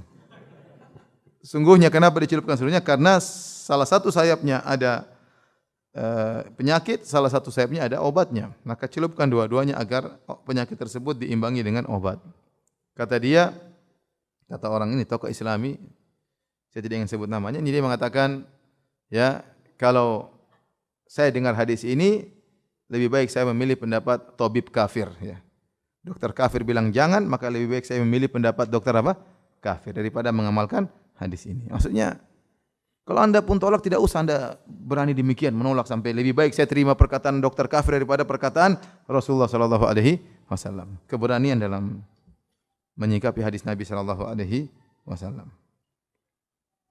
Jadi mereka menolak hadis-hadis terkadang dengan sikap tegas seperti itu ya. Ya, karena tidak sesuai dengan akal mereka. Kemudian juga di antara mereka menolak hadis-hadis Nabi atau ayat-ayat Al-Qur'an ya. Seperti pernyataan orang-orang ahli filsafat Ibnu Sina, Al-Farabi dan yang semisalnya. Mereka mengatakan ayat-ayat dalam Al-Qur'an tentang hari kiamat itu tidak benar, itu hanya sekedar khayalan. Jadi para anbiya mereka berdusta kepada kaumnya dengan pembicaraan yang masuk akal kaum mereka. Kalau mereka bicara dengan yang hakikat, kaum mereka tidak akan paham. Sehingga mereka harus membuat khayalan-khayalan, kedustaan-kedustaan agar masyarakat umum awam mengerti. Oh, ada surga, ada neraka, ada kebangkitan, ada begini-begini. Sebenarnya enggak ada. Sebenarnya apa? Enggak ada. Itu hanyalah khayalan-khayalan dibuat oleh Nabi melalui Al-Qur'an atau hadis-hadisnya agar orang-orang bisa tunduk dan patuh. Dan ini adalah bentuk penolakan terhadap ayat-ayat dan hadis-hadis Nabi sallallahu alaihi wasallam. Ya. Dan ini perkara yang sangat mengerikan ya. Sama seperti ulil absar ya. Tatkala dia berkata bahwasanya kisah-kisah dalam Al-Qur'an itu belum tentu benar. Kisah-kisah Nabi Nuh, ya, Nabi Nuh berdakwah, kemudian kaumnya tidak menerima, maka Allah marah, Allah kirim hujan, akhirnya banjir dan akhirnya mereka meninggal. Kata dia, kok Tuhan seperti ini ya? Dan tidak sesuai dengan pemahaman liberal mereka. Karena pemahaman liberal, enggak boleh anda ngapain ngurusin agama orang lain. Paham? Di antara hak yang paling istimewa, super istimewa adalah hak beragama. Hurriyatul aqidah. Seorang berhak untuk beragama, meyakini apa yang dia sukai. Dan di antara bentuk penyelisihan hak asasi yang paling besar adalah ngurusin agama orang lain. Nah, Nabi Nuh alaihissalam ada kaumnya menyembah berhala. Nabi Nuh datang, Nabi Nuh tegur, mereka tidak terima, Allah kirim azab. Ini tidak masuk dalam logikanya orang apa? Liberal. Harusnya Nabi Nuh negur mereka sudah kesalahan. Kenapa ngurusin agama orang lain? Sehingga tidak masuk dalam akal mereka. Sama dia sebutkan Nabi Saleh datang negur orang-orang, akhirnya tidak diterima, Allah kirim azab. Kata dia kisah-kisah seperti ini, ya ini tidak mesti benar. Ini hanyalah rangkaian kedustaan yang Allah buat supaya orang tunduk, supaya orang bisa sadar dengan cara seperti ini. Makanya dia buat suatu tulisan judulnya Al-Quran dan Spider-Man. Ya, seakan-akan ini dongeng, sebagaimana ada dongeng Spider-Man, ada dongeng dalam Al-Quran. Persis seperti perkataan orang kafir, in hadza illa asatirul awwalin. Al-Quran itu hanyalah dongeng-dongeng orang-orang terdahulu. Dan ini adalah bentuk menolak ayat-ayat Allah Subhanahu wa taala, ya. Kata dia maksudnya baik ya, dusta untuk kebaikan. Ibarat seorang ibu supaya anaknya jujur atau anaknya cerdas, dia bikin cerita kancil dan buaya misalnya. Itu tidak pernah terjadi ya. tapi hanya sekedar untuk agar mereka baik. Ini adalah kedustaan yang benar bahwasanya semua kisah dalam Al-Qur'an itu benar. Laqad kana fi qasasihim ibratun lil albab ma kana haditsan yuftara. Sungguh pada kisah-kisah mereka adalah pelajaran dan itu bukanlah cerita yang fiksi, tapi benar-benar cerita yang ada, pernah terjadi. Seperti juga perkataan sebagian orang liberal bahwasanya hadis-hadis Nabi sallallahu alaihi wasallam atau Al-Qur'an itu hanya cocok untuk 1400 tahun yang lalu, diturunkan oleh Allah cocok dengan zaman tersebut, ya, zaman tersebut. Sehingga mereka berdalil di antara dalil mereka, bukankah nabi yang datang setelahnya memansuhkan nabi yang sebelumnya, atau bukankah setiap nabi diutus kepada kaumnya, ya, nanti kaum yang lain diutus lagi nabi yang lain, ya, dan masing-masing punya syariat tersendiri. Oleh karenanya syariat seorang nabi hanya cocok dengan zamannya, itu kata mereka. Syubhat ini. Paham? Kata mereka, setiap nabi punya syariat. Nah, Muhammad pun demikian. Muhammad sallallahu alaihi wasallam punya syariat yang cocok untuk zamannya. Di zaman tersebut 1400 tahun yang lalu, Arab Badui dan yang lainnya. Nah, bagaimana kemudian kita mau memahami dengan tekstual untuk kita bawakan kepada zaman sekarang? Terus bagaimana solusinya? Solusinya kita harus berijtihad untuk bikin hukum-hukum yang baru, yang relevan, yang sepadan dengan kejadian zaman sekarang. Seakan-akan dia berkata, hadis-hadis Nabi dan Al-Quran sudah expired. Hanya cocok 1400 tahun yang lalu. Dan ini, dia tidak ngomong begitu, tidak ya. Tapi kesimpulannya begitu. Karena dia mengatakan kita disuruh berijtihad untuk membuat hukum-hukum yang baru. Subhanallah. Ini perkataan ulil absar juga. Ya. Kita bilang Nabi SAW berbeda dengan nabi-nabi yang lalu. Nabi Muhammad SAW, Nabi terakhir. Ya. Diutus untuk seluruh umat apa? Manusia. Syariatnya berlaku sampai hari kiamat. Ya. Kalau nabi-nabi dulu tidak, memang ada masanya. Makanya dia mengatakan, "U'titu khamsan lam yu'tahunna ahadun min anbiya'i qabli." Aku diberikan 5 perkara yang nabi-nabi sebelumnya tidak diberikan. Di antaranya, wa kana an-nabiyyu ursila ila qaumihi khassah wa bu'istu ila an-nasi kaffah. Nabi-nabi sebelumnya diutus hanya kepada kaumnya. Adapun aku diutus seluruh umat manusia. Ya. Dan dalilnya terlalu banyak. Intinya, ini bahaya. Jadi seakan-akan ini menolak secara totalitas Al-Quran dan hadis. Sehingga kalau antum berdialog dengan orang seperti ini, ente menafsirkan secara tekstual, oh jangan begitu. Ini ente tafsirkan begini kalau 1400 tahun yang lalu. Kalau sekarang sudah lain, ya repot. Jadi enggak bakalan nyambung sama mereka. Ya. Taib, di antara metode ahlul bidah selain mereka menolak hadis-hadis dan ayat-ayat dengan berbagai macam model cara, ya tadi menolak langsung atau dengan mengatakan sudah expired lah, ya, atau yang lainnya, ya. Mereka punya metode yang kedua, yaitu mereka tidak konsisten dalam menjalankan Al-Quran dan Sunnah, ya. Mereka melakukan abath, yaitu merusak, ya, usul Ahlus Sunnah, usul Islam tentang Al-Quran dan Sunnah. Di antara mereka ada yang hanya menerima Al-Quran, adapun Sunnah mereka tidak terima. Mereka hanya menerima Al-Quran, mereka tidak terima hadis-hadis Nabi sallallahu alaihi wasallam. Oleh karenanya ada sekelompok ahlul bidah seperti di India, di Mesir, yang mereka menamakan diri mereka dengan ahlul Quran. Ahlul Quran. Namanya indah. Demikian juga Al-Quraniyun. Ya, seakan-akan mereka membela Al-Quran, ternyata maksudnya hanya berdalil dengan Al-Quran, hadis dibuang. Tentu ini adalah kesesatan, ya. Tidak mungkin Al-Quran kita bisa pahami tanpa hadis Nabi sallallahu alaihi wasallam. Kalau kita ingin memahami Al-Quran tanpa hadis, kita enggak bisa mengamalkan Al-Quran. Kalau ingin memahami Al-Quran tanpa hadis, kita enggak bisa mengamalkan Al-Quran. Contoh, Allah mengatakan aqimus shalah, dirikan salat. Sekarang gimana cara salat? Tahiyatnya gimana, duduk di antara 2 sujud enggak disebutkan, sujudnya berapa kali, berapa rakaatnya enggak disebutkan, waktu-waktunya secara detail tidak disebutkan, kapan mulainya, kapan akhirnya, enggak ada dalam Al-Quran. Gimana kalau jamak qasar, caranya bagaimana, enggak ada disebutkan Al-Quran. Oleh karena seorang tidak mungkin melaksanakan rukun Islam, ya, kalau tidak berpegang dengan sunnah Nabi sallallahu alaihi wasallam. Allah mengatakan haji, taib, cara haji bagaimana caranya?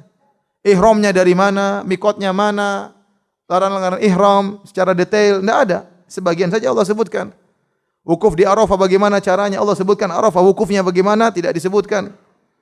Di Muzdalifah ngapain? Tidak disebutkan. Semuanya dijelaskan dalam hadis-hadis Nabi sallallahu alaihi wasallam. Ya. Makanya kalau seorang hanya membenarkan Al-Qur'an, dia tidak bisa menjalankan Al-Qur'an secara sempurna karena Al-Qur'an tidak bisa dipahami kecuali dengan hadis Nabi sallallahu alaihi wasallam. Kemudian di antara metode mereka, ya, mereka hanya beriman dengan sebagian dalil dan menolak sebagian yang lain. Ini di antara poin yang sangat berbahaya dari ahlul bidah. Mereka tidak memahami dalil secara utuh, hanya memahami sebagian dan menolak sebagian. Ahlus sunnah tadi sudah kita sebutkan, tidak, mereka mengumpulkan seluruh dalil, mereka pahami dengan benar, mengkompromikan dalil-dalil yang sepertinya ada pertentangan, mereka kompromikan. Sebagai contoh, metode orang-orang Khawarij. Orang-orang Khawarij, ya, mereka hanya memperhatikan ayat-ayat dan hadis-hadis, ya, yang berisi tentang ancaman, dan mereka tidak memperhatikan hadis-hadis dan ayat-ayat yang isinya tentang harapan. Ya. Hanya melihat yang ancaman-ancaman saja. Sehingga akhirnya mereka mengkafirkan para pelaku dosa besar. Contoh seperti firman Allah, "Wa man yaqtul mu'minan muta'ammidan fajazaohu jahannam khalidan fiha." Barang siapa membunuh seorang mukmin dengan sengaja, maka balasannya adalah neraka jahanam kekal di dalamnya. Sehingga mereka memahami ayat ini bahwasanya orang membunuh orang lain kafir kekal. Dan ini pernah dikatakan oleh Amr bin Ubaid, dia berkata, "Yu'tabi yaumal qiyamah." Nanti pada hari kiamat aku akan dihadirkan di hadapan Allah, kata dia. Fa aqamu baina yadayillah, fa uqamu baina yadayillah. Kemudian aku diberdirikan di hadapan Allah Subhanahu wa taala. Fa yaqulu li. Kemudian Allah berkata kepadaku, "Lima qulta innal qatila finnar." Wahai Amr bin Ubaid, kenapa kau berkata pembunuh pasti masuk neraka jahanam? Fa aqulu anta qultahu. Aku akan menjawab Allah, aku berkata, "Ya Allah, Engkau yang mengucapkan dalam Al-Qur'an. Bukankah engkau berfirman, "Wa may yaqtul mu'minan muta'ammidan fajazaa'u jahannamu khalidan fiha." Barang siapa membunuh seorang mukmin dengan sengaja, maka kekal di neraka. Qultu lahu, ya. Dan kata sang perawi yang menceritakan kisah Amr bin Ubaid ini, dia berkata, waktu itu aku orang paling kecil hadir di rumah.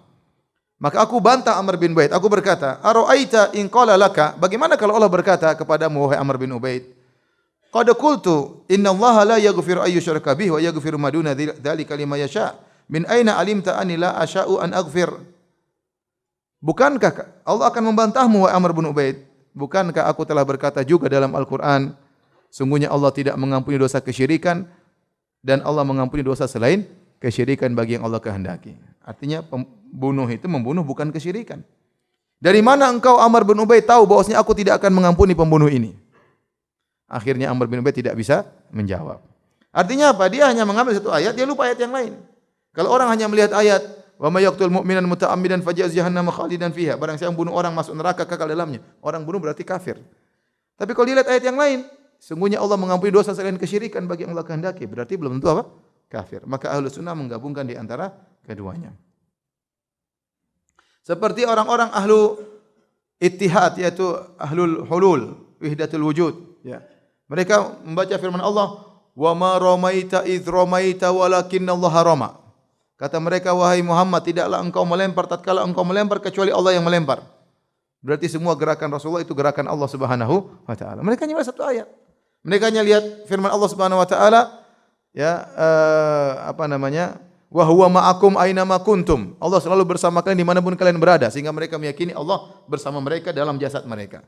Repot. Mereka hanya melihat sebagian ayat. Mereka tidak lihat begitu banyak ayat. Rasulullah SAW berdoa kepada Allah. Rasulullah SAW ketemu dengan Allah, dua zat yang berbeda. Dan banyak ayat yang menjelaskan Tuhan bukan manusia. Tuhan tidak pernah bersatu dengan manusia. Jadi repot, hanya ambil satu ayat kemudian yang lain tidak dilihat. Sama dengan orang-orang Murji'ah sebaliknya. Orang Murji'ah mereka hanya melihat hadis-hadis yang memberikan harapan. Sementara mereka lupa dengan hadis-hadis ayat yang memberi ancaman bagi orang pelaku maksiat masuk neraka jahanam. Contoh dalam hadis dalam Sahih Bukhari, perhatikan hadis ini. Kalau orang hanya baca hadis ini tidak baca yang lain, jadi Murji'ah, ya. Apa kata Nabi SAW? Ma min 'abdin qala la ilaha illallah tsumma mata 'ala dzalik illa dakhala al-jannah. Tidak ada seorang hamba pun mengucapkan la ilaha illallah kemudian meninggal di atas demikian kecuali masuk surga. Qultu wa in zana wa in saraq. Ya Rasulullah, meskipun dia zina, meskipun dia mencuri. Qala, kata Nabi, wa in zana wa in saraq. Yang penting mengucapkan la ilaha illallah masuk surga, meskipun zina, meskipun mencuri. Aku ulangi lagi, ya, sahabat ini yaitu Abu Dzar kurang ingin lebih memastikan. Dia bertanya lagi. Qultu wa in zana wa in saraq. Ya Rasulullah, meskipun zina, meskipun mencuri, masuk surga. Nabi menjawab, wa in zana wa in saraq. Meskipun berzina pun masuk surga. Dia ulangi lagi 3 kali. Ya Rasulullah, wa in zana wa in saraq. Ya Rasulullah, meskipun mencuri, meskipun berzina. Kata Nabi, wa in zana wa in saraq. Meskipun berzina dan mencuri. 4 kali dia berkata lagi. Wa in zana wa in saraq. Ya Rasulullah, masuk surga meskipun mencuri, meskipun berzina. Kata Nabi, wa in zana wa in saraq ala ragmi anfi Abi Dzar. Ya. Meskipun dia mencuri, berzina, meskipun menjengkelkan Abu Dzar. Meskipun Abu Dzar tidak suka. Nah, orang kalau baca hadis seperti ini, waduh, udah. Meskipun mencuri masuk surga, yang penting ngaji tauhid masuk surga. Meskipun mencuri, meskipun berzina, yang penting la ilaha illallah.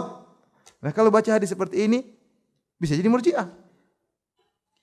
Orang Khawarij baca hadis yang lain. La yazni zani hina yazni wa huwa mu'min. Tidaklah seorang pezina tatkala berzina masih mukmin. Oh, kafir berarti. Wala yasriku sariq hina yasriq wa huwa mu'min. Tidaklah seorang mencuri tatkala sedang mencuri dalam kondisi mukmin. Kafir. Wala yashrabu syaribul khamr hina yashrabuha wa huwa mu'min. Tidaklah seorang peminum khamr sedang minum khamr dalam kondisi beriman. Nah, orang Khawarij lihat hadis ini. Nah, ke Ahlus Sunnah menggabungkan dua-duanya. Bahwasanya yang dimaksud ini beginian, dimaksud demikian ya. Kalau orang bertauhid dengan tauhidnya matang, tidak melakukan kesyirikan dan dikehendaki oleh Allah, maka maksiatnya bisa diampuni oleh Allah Subhanahu wa taala. Tidak semua pelaku dosa besar masuk apa? Neraka. Jika Allah berkehendak mengampuninya, Allah akan ampuni. Jadi, maksud saya, lihatlah bagaimana ahlul bidah, mereka hanya melihat sebagian dalil, melupakan dalil yang lain. Dan itu terjadi pada seluruh kelompok ahlul bidah. Adapun ahlus sunnah, maka mereka menggabungkan seluruh dalil, baru kemudian mereka mengambil kesimpulan.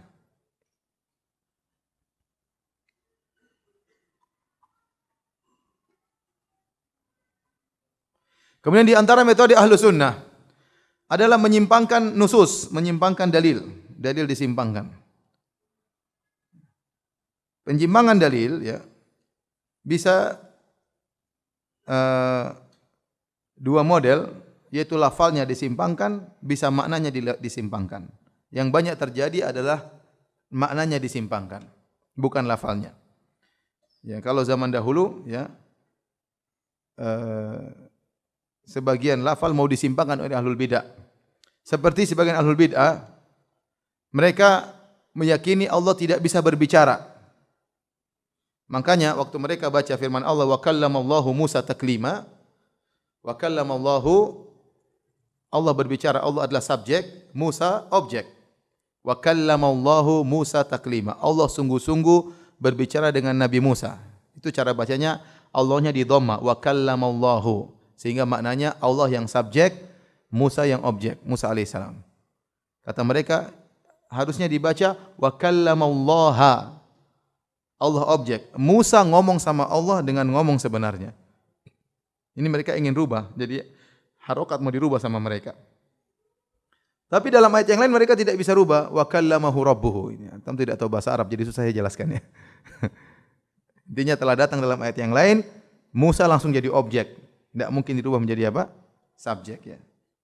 Ini namanya merubah harokat atau merubah lafal, dan ini berbahaya. Ini adalah kekufuran. Dan ini adalah kebiasaan orang-orang Yahudi. Orang Yahudi, tatkala Allah menyuruh mereka untuk minta ampun, ya, kata Allah, wa qulu hittatun naghfir lakum khotoyakum. Wahai orang-orang Yahudi, waktu kalian masuk ke mana? Palestina, hendaknya kalian berkata hittah, yaitu Allah ampunilah dosa-dosa kami. Niscaya kami akan mengampuni dosa-dosa kalian.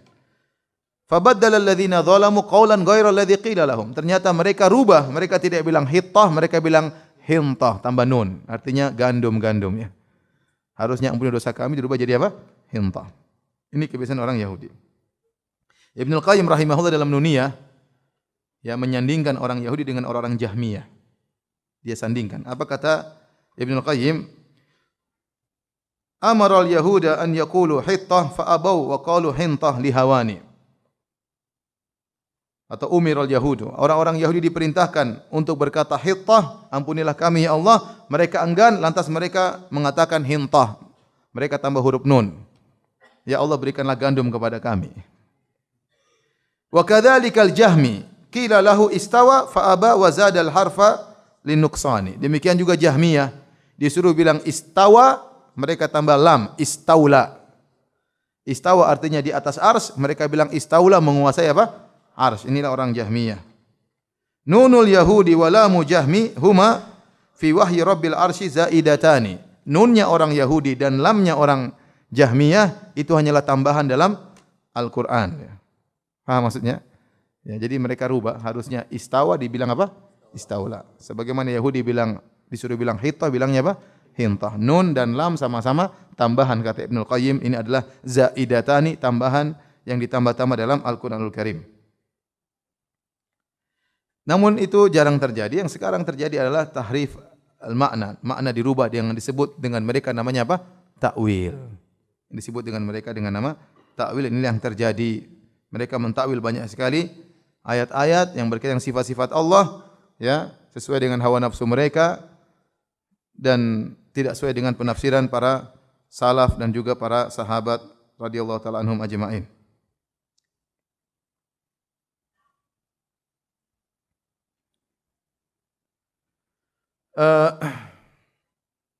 Di antara metode mereka dalam berdalil, mereka menolak hadis-hadis ahad. Jadi hadis-hadis ada dua, namanya hadis mutawatir, itu hadis yang diriwayatkan oleh 10 sahabat atau lebih. Ada namanya hadis ahad. Hadis ahad itu yang meriwayatkan kurang dari 10 sahabat. Nah, dalam Islam, dalam hadis-hadis Nabi, yang mutawatir itu enggak banyak. Entah cuma 10% atau 5% aja. Sisanya 90% hadis ahad. 3 sahabat yang riwayatkan, 4 sahabat, 5 sahabat, 2 sahabat, 1 sahabat. Yang satu hadis harus 10 sahabat riwayatkan enggak banyak. Makanya dibuat syair yang menunjukkan tidak banyak. Mimma tawatara haditsu man kadzab wa man bana lillahi masjidan wahtasab. Ya. Kemudian kata sang penyair tersebut, di antara hadis mutawatir adalah hadis man kadzaba alaihi muta'ammidan, kemudian man bana lillahi masjidan, barang siapa yang bangun masjid karena Allah, ini juga hadis mutawatir. Kemudian wal haud, ya, mizan, ya, hadis tentang haud, tentang telaga Nabi sallallahu alaihi wasallam, wa mas'al khufain, demikian juga mengusap sepatu atau khuf tatkala berwudu. Ini di antara hadis mutawatir, tidak banyak. Tidak banyak, ya. Para ulama juga menyebut tentang masalah dajjal, tentang azab kubur. Jadi hadis mutawatir itu kalau kita kumpulkan dibandingkan dengan seluruh dalil, mungkin sekitar 5%. Sisanya semua hadis ahad. Sahabat yang riwayatkan tidak sampai 10 orang. Nah, mereka ahlul bidah ini, mereka bikin klasifikasi. Kata mereka, hadis ahad kalau untuk masalah fikih boleh. Tapi kalau masalah akidah enggak boleh. Ini yang bikin begini, yang pertama kali orang Mu'tazilah. Kemudian diikuti oleh Jahmiyah, diikuti oleh sebagian Asy'ariyah, ya. Sehingga mereka mengklasifikasikan demikian. Untuk masalah fikih boleh hadis ahad, tapi untuk akidah tidak boleh kecuali hadis apa? Mutawatir. Dengan demikian mereka menolak banyak sekali hadis-hadis tentang akidah Islam. Dan ini adalah cara bid'ah yang tidak pernah diajarkan oleh para ulama a'immatul arba'ah, tidak pernah mengajarkan demikian. Lagi pula, ya, kita tatkala antum sekarang salat duha. Salat duha itu hadisnya ahad. Bukankah waktu antum salat duha itu hadisnya bukan mutawatir, ya? Hadisnya apa? Ahad. Bukankah waktu antum salat duha antum meyakini dari Nabi sallallahu alaihi wasallam? Sehingga antum salat, antum semangat. Iya tidak? Tidaklah antum melakukan salat ini kecuali antum yakin itu akidah tersendiri. Antum yakin ada pahalanya, itu akidah atau bukan? Akidah, ya. Hadis-hadis tentang keutamaan ilmu semuanya hadis ahad, rata-rata hadis ahad. Kita mengamalkan kehidupan kita sehari rata-rata hadis apa? Hadis ahad, ya. Bukan hadis mutawatir, dan kita melakukannya dengan penuh keyakinan. Kita umrah, ya, perincian umrah hadis ahad, perincian umrah begini-begini hadis ahad. Perincian haji begini-begini juga hadis ahad. Perincian zakat begini hadis ahad juga. Semuanya hadis ahad. Kita lakukan dengan keyakinan atau tidak? Dan keyakinan akidah itu benar. Nah, apa fungsi Anda membedakan kalau akidah mengenai Allah berarti harus mutawatir, mengenai fikih tidak apa-apa hadis ahad. Ya, atau mengenai akidah harus mutawatir. Sehingga mereka bingung terkadang dalam satu hadis misalnya, kata Rasulullah SAW, jika kalian duduk dalam salat, maka ta'awadz min arba', berlindunglah kalian dari 4 perkara. Allahumma na'udzubika min adzabi jahannam wa min adzabil qabri, fitnil mahya wa mamat wa min fitnil masih dajjal. Berlindung dari 4 perkara. 4 perkara ini semuanya akidah. Adab neraka akidah bukan? Akidah. Adab kubur akidah atau bukan? Akidah. Ya. Kemudian fitnah kehidupan, fitnah kematian, fitnah dajjal. Ini semua akidah. Nah, kalau kita mengikuti metode mereka, untuk masalah fikih boleh hadis ahad. Berarti kita bisa mengambil faedah dari hadis ini, hukumnya disunnahkannya berdoa sebelum salam. Kan? Ini kan masalah salat. Apa bisa ini hadis ini apa bisa ambil kita ambil hukumnya? Hukumnya kita boleh disunnahkan untuk berdoa sebelum salam. Hadis ahad enggak apa-apa, tapi isinya akidah. Paham atau tidak?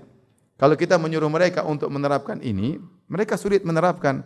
Kenapa? Kata mereka untuk masalah fikih boleh pakai hadis ahad, untuk masalah akidah tidak boleh memakai hadis ahad. Nah, ini hadis ahad dalamnya ada fikih, dalamnya ada akidah.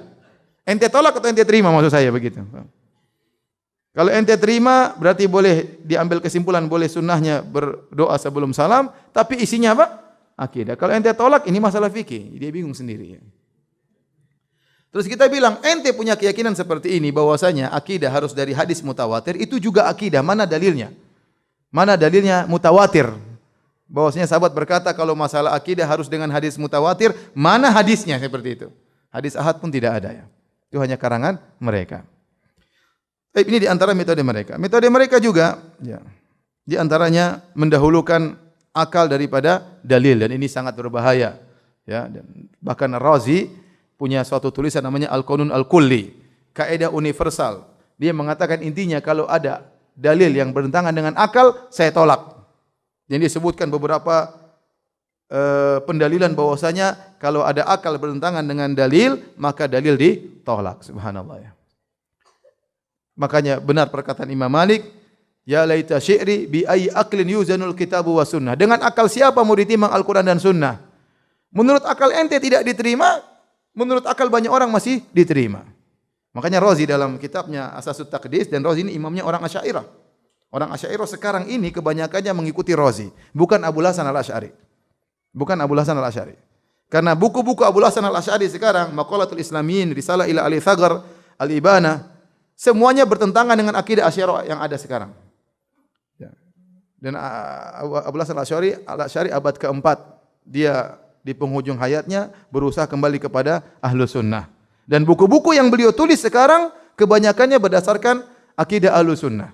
Dan itu di antara perkara yang sangat mengecewakan orang-orang Asy'ariyah. Mereka mengaku pengikut Abu Hasan Al-Asy'ari, ternyata bukunya yang ada sekarang ini bertentangan dengan keyakinan apa? Mereka itu hanya mengikuti Ar-Razi abad ke-6 kalau tidak salah. Nah, Ar-Razi ini dalam Asasut Taqdis dia menolak tentang istiwa alal arsh dengan otak beliau.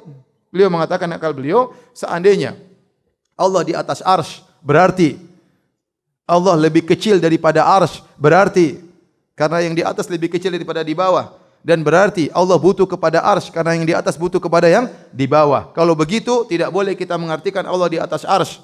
Dengan akal dia kita tolak ayat ini, kita rubah ayatnya dengan makna Allah menguasai apa? Arsy. Ini contoh, dia terapkan kaidah dia. Semua dalil yang bertentangan dengan akal harus ditolak. Di antara penolakannya dengan apa? Takwil. Maka dibantah sangat mudah ya. Kita bilang tidak semua yang di atas lebih kecil daripada yang di bawah. Buktinya langit lebih tinggi daripada apa? Bumi.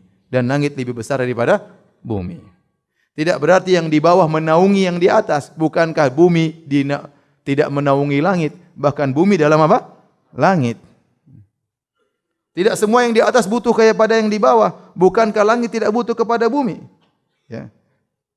Rafa'as samaa bi ghairi amadin tarawunaha. Allah mengangkat langit tanpa ada tiang yang menyanggahnya dari bumi, enggak ada.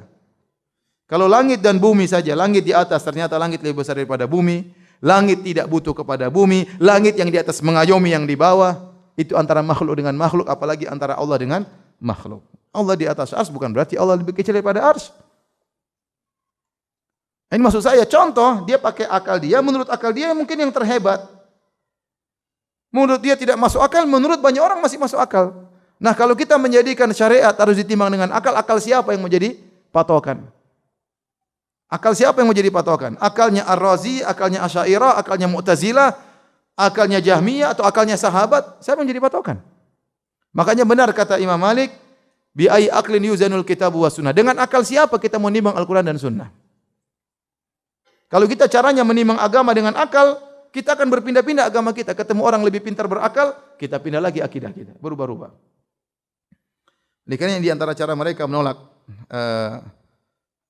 metode mereka adalah dengan mendahulukan akal daripada dalil. Dan ini metode yang sangat berbahaya. Makanya Ibnu Taimiyah menulis buku, judulnya Darut Ta'arudil Aql wan Naql. Dicetak sekarang kalau tidak salah 9 jilid.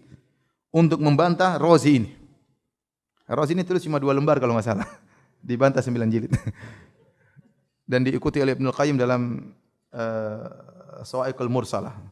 Dia bantah dengan puluhan bantahan terhadap orang yang mendahulukan akal daripada dalil. Kalau antum bisa baca, sungguh indah ya. Dan dia mengatakan ini hanya sebagian kecil daripada lautan ilmu guru saya, Ibnu Taimiyah rahimahullahu ta'ala. Taib.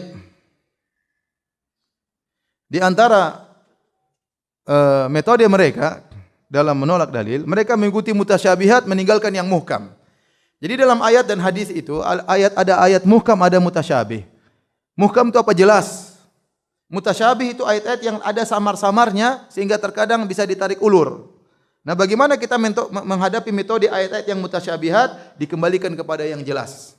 Dikembalikan kepada yang muhkam. Muhkam itu ayatnya banyak, mutasyabih sedikit. Maka metode yang benar bukan yang muhkam kita bawa yang ke mutasyabih, tapi yang tidak jelas sedikit ini dibawa kepada yang banyak.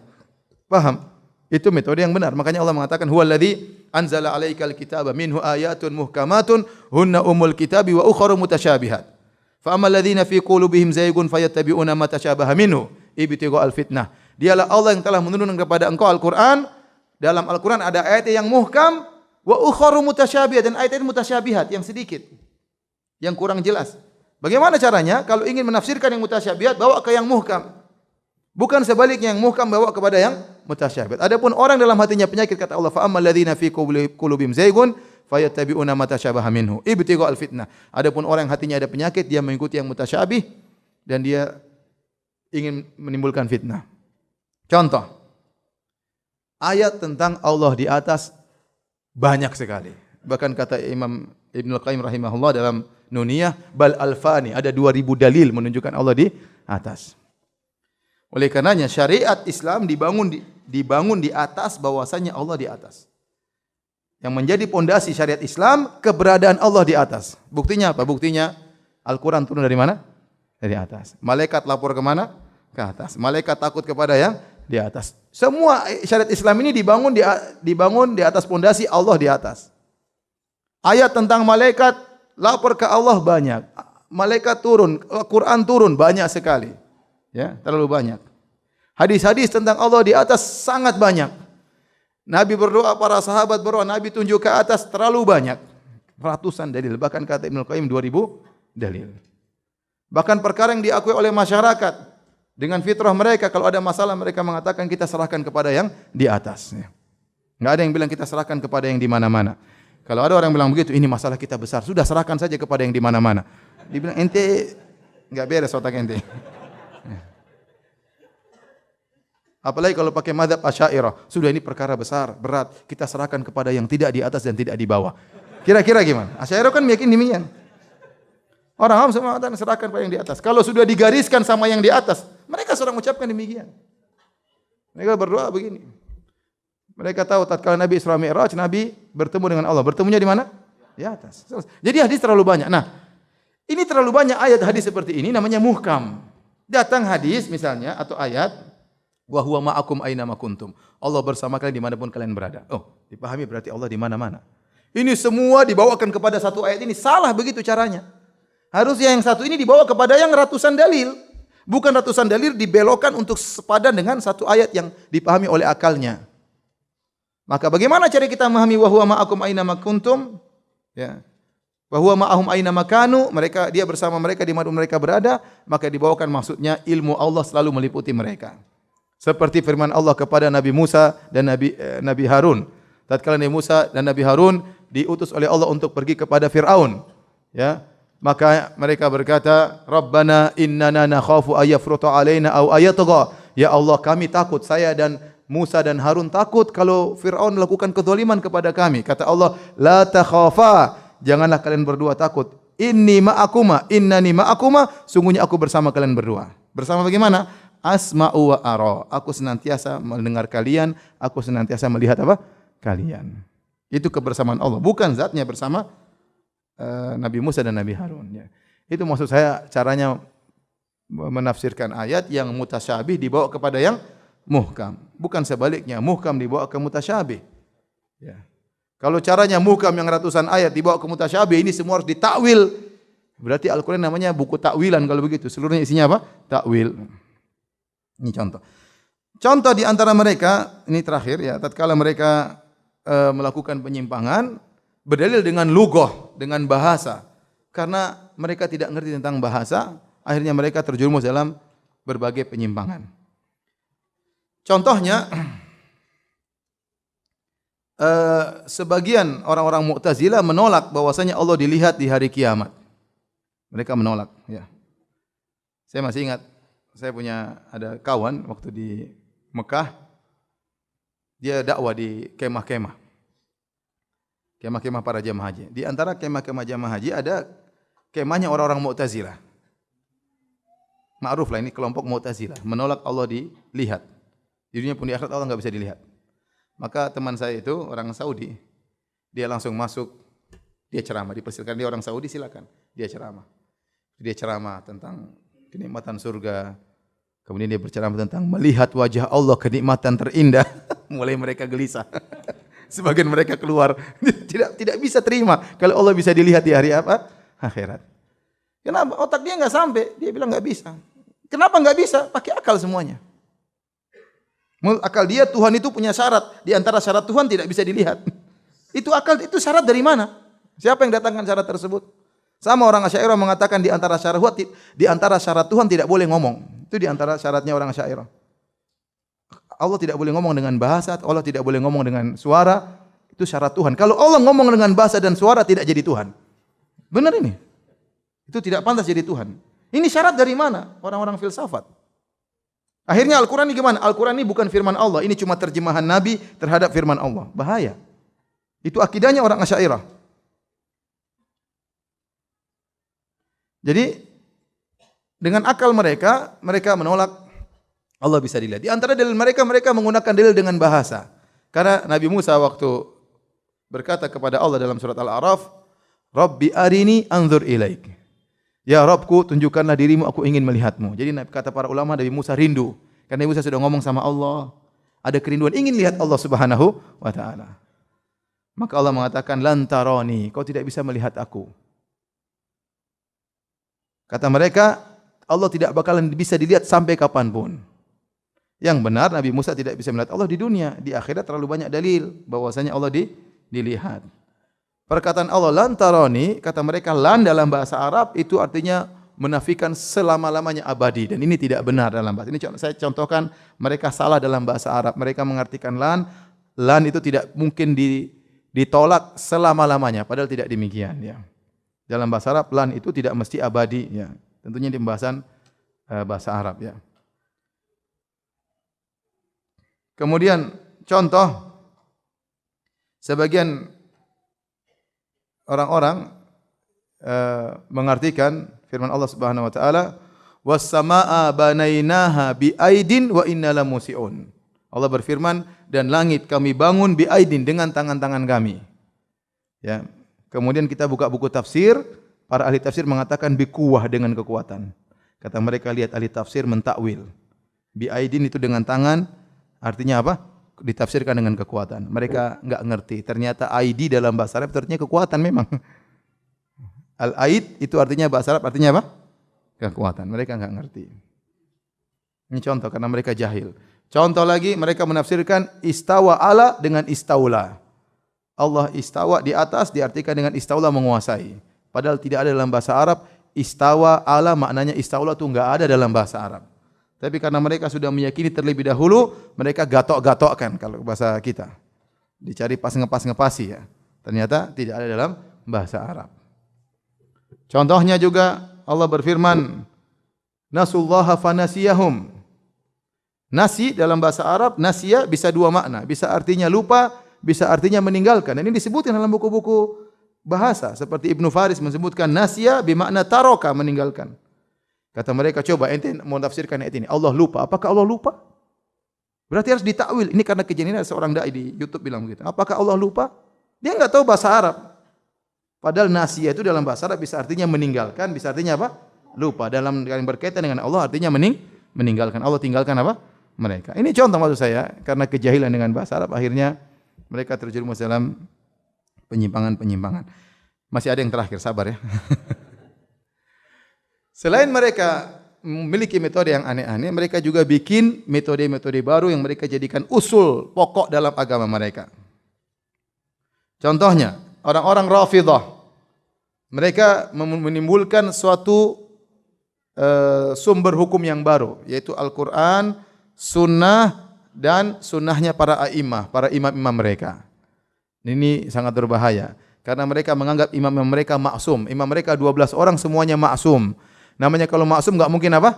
Salah. Kalau enggak mungkin salah berarti seluruh perkataan perbuatannya adalah sumber hukum. Makanya kedudukan perkataan dan perbuatan imam mereka seperti hadis. Seperti hadis. Makanya kalau antum buka buku-buku mereka, Usulul Kafi, Biharul Anwar, ya buku-buku hadisnya orang-orang Syiah isinya hadis-hadis imam. Hadis-hadis apa? Imam. Kalau kita Ahlussunnah, orang Islam cuma dua, Al-Quran sama hadis Nabi. Tidak ada hadis Abu Bakar, enggak ada hadis apa? Umar, karena Abu Bakar dan Umar tidak maksum. Nah, mereka punya 12 imam, mereka anggap semuanya maksum. Makanya dalam buku-buku mereka bukan cuma hadis Nabi, hadis imam juga kedudukannya sama dengan hadis Nabi. Dan ini sumber hukum yang baru. Paham? Saya berdebat dengan orang Syiah, saya pernah bilang, Anda punya sumber hukum yang ketiga. Apa itu? Al-Quran, hadis, hadis imam. Ini bahaya, enggak mungkin nyambung kita dengan Anda. Kalau kita mau nyambung, mau berdiskusi, kata Allah, fa in tanaza'tum faruddu ila Allahi war Rasul. Kalau kalian berselisih, kembalilah kepada Allah dan Rasulnya. Ya, sekarang harus ada tambahan yang ketiga, kembalikan kepada imam, repot. Ya. Nah, kalau kita sumber hukumnya beda, gimana kita mau nyambung? Saya punya A dan B, engkau punya A, B dan C, repot, enggak nyambung. Ini contoh mereka bikin sumber hukum yang baru. Jadi antum tidak bakalan nyambung dengan orang-orang Syiah. Contohnya juga falasifah al-batiniyah seperti Qaramito dan yang lainnya. Firqah batiniyah itu firqah apa? Yang memiliki tafsiran batin dan tafsiran apa? Zahir. Antum semua yang antum baca semua dalam buku tafsir Ibnu Katsir, kemudian tafsir At-Tabari, tafsir Al-Baghawi, semua tafsir itu tafsir zahir. Mereka punya kaidah sendiri namanya tafsir apa? Batin. Nah, enggak nyambung gimana? Antum berkata Syafi'i itu zahir. Berkata Hanafi, berkata Hambali, itu semuanya apa? Zahir. Kita punya tafsir apa? Batin. Itu enggak bakalan nyambung, percuma. Seperti mereka menafsirkan Qaramito. Puasa artinya menahan. Menurut tafsir zahir, menahan makan dan minum. Menurut tafsir batin, menjaga rahasia. Haji menurut tafsir zahir, pergi ke Mekah, sana tawaf di Ka'bah, pergi ke Arafah dan selanjutnya. Kata mereka tafsir batinnya kami haji itu mengunjungi guru-guru kami, kan enggak nyambung, repot. Ya, antum enggak bakalan nyambung dengan orang yang punya kaidah seperti ini, ada tafsir zahir, ada tafsir batin ya. Makanya itu syariat, kita sudah hakikat. Hakikat apa? Enggak salat. Yang masih salat namanya apa? Syariat. Di tafsir zahir, kita tafsir apa? Batin. Kemudian namanya kasyaf wal ilham. Kasyaf dibukakan oleh Allah, tafsiran-tafsiran baru, ada ilham-ilham. Ini juga repot zaman sekarang. Contoh, ada sebuah solat yang dilakukan orang-orang Indonesia disebut dengan solat Rebu Wekasan. Itu solat dilakukan di akhir bulan Safar, hari Rebu. Menurut mereka itu hari banyak musibah. Makanya untuk bisa menghilangkan musibah tersebut, lakukanlah solat namanya solat tolak bala. Dari mana? Sebagian dai saya nonton di YouTube dia mengatakan ini seorang syekh dapat ilham. Ada guru dapat ilham. Kalau ente benarkan ya lakukan, kalau enggak juga enggak apa-apa. Loh gimana? Ilham bikin syariat baru. Ini syariat salat Rebu Wekasan ini adalah bid'ah dibangun di atas kesyirikan. Saya ulangi, bid'ah dibangun di atas apa? Kesyirikan. Kenapa saya bilang kesyirikan? Karena itu tatoyur, menganggap hari Rabu hari sial itu adalah tatoyur. Dan kata Nabi, at-tiyaratu syirkun. Tatoyur itu apa? Syirik. Apalagi Nabi mengatakan la sofar, tidak ada kesialan dalam bulan Sofar. Dia bilang ada di minggu terakhir. Hari Rabu namanya hari sial. Supaya tidak terkena sial, kita bikin solat, namanya solat apa? Penolak bala. Ini solat bid'ah dibangun di atas apa? Kesyirikan. Dalilnya ilham. Ilham. Repot. Ikhwan ya. Aneh-aneh orang sekarang ya. Ada yang bilang ilham, ada yang bilang bisa baca hati manusia, subhanallah. Ada orang dia bisa baca hati orang. Gimana baca hati orang? Nabi sih tidak tahu hati orang. Nabi tidak tahu ada orang munafik sebagai Nabi tidak tahu mereka. Wa mimman haulakum minal a'rabi munafiquna. Wa min ahlil madinati maradu ala nifaqi la ta'lamuhum nahnu na'lamuhum sanu'adzibuhum marratain dalam surat At-Taubah. Kata Allah, di sekelilingmu ada orang-orang munafik yang kau tahu dan ada yang kau tidak tahu, wahai Muhammad. Kalau Nabi tahu isi hati manusia, Nabi akan tahu semua mana munafik, mana bukan munafik. Nabi tidak isi hati manusia. Waktu Aisyah dituduh berzina, Nabi bingung istrinya berzina atau tidak. Nabi tidak tahu. Kalau Nabi tahu isi hati manusia, Nabi tahu, oh Aisyah enggak zina, dia jujur. Nabi enggak tahu. Siapa yang kasih tahu Aisyah tidak berzina? Allah Subhanahu wa taala. Kemudian datang orang sekarang, oh ini ada tahu isi hati manusia, dia tahu, repot. Dengan mimpi lagi, macam-macam lagi. Jadi ikhwan, ente sekarang bisa bedakan mana insyaallah mana pendalilan Ahlus Sunnah, mana pendalilan bukan dari apa? Ahlus Sunnah, maka seorang berusaha beragama dengan akidah yang benar, bertemu dengan Allah dengan dalil yang benar, bukan dengan metode pendalilan Ahlul Bidah. Demikian saja ya kajian kita. Ada yang bertanya kan? Banyak ya.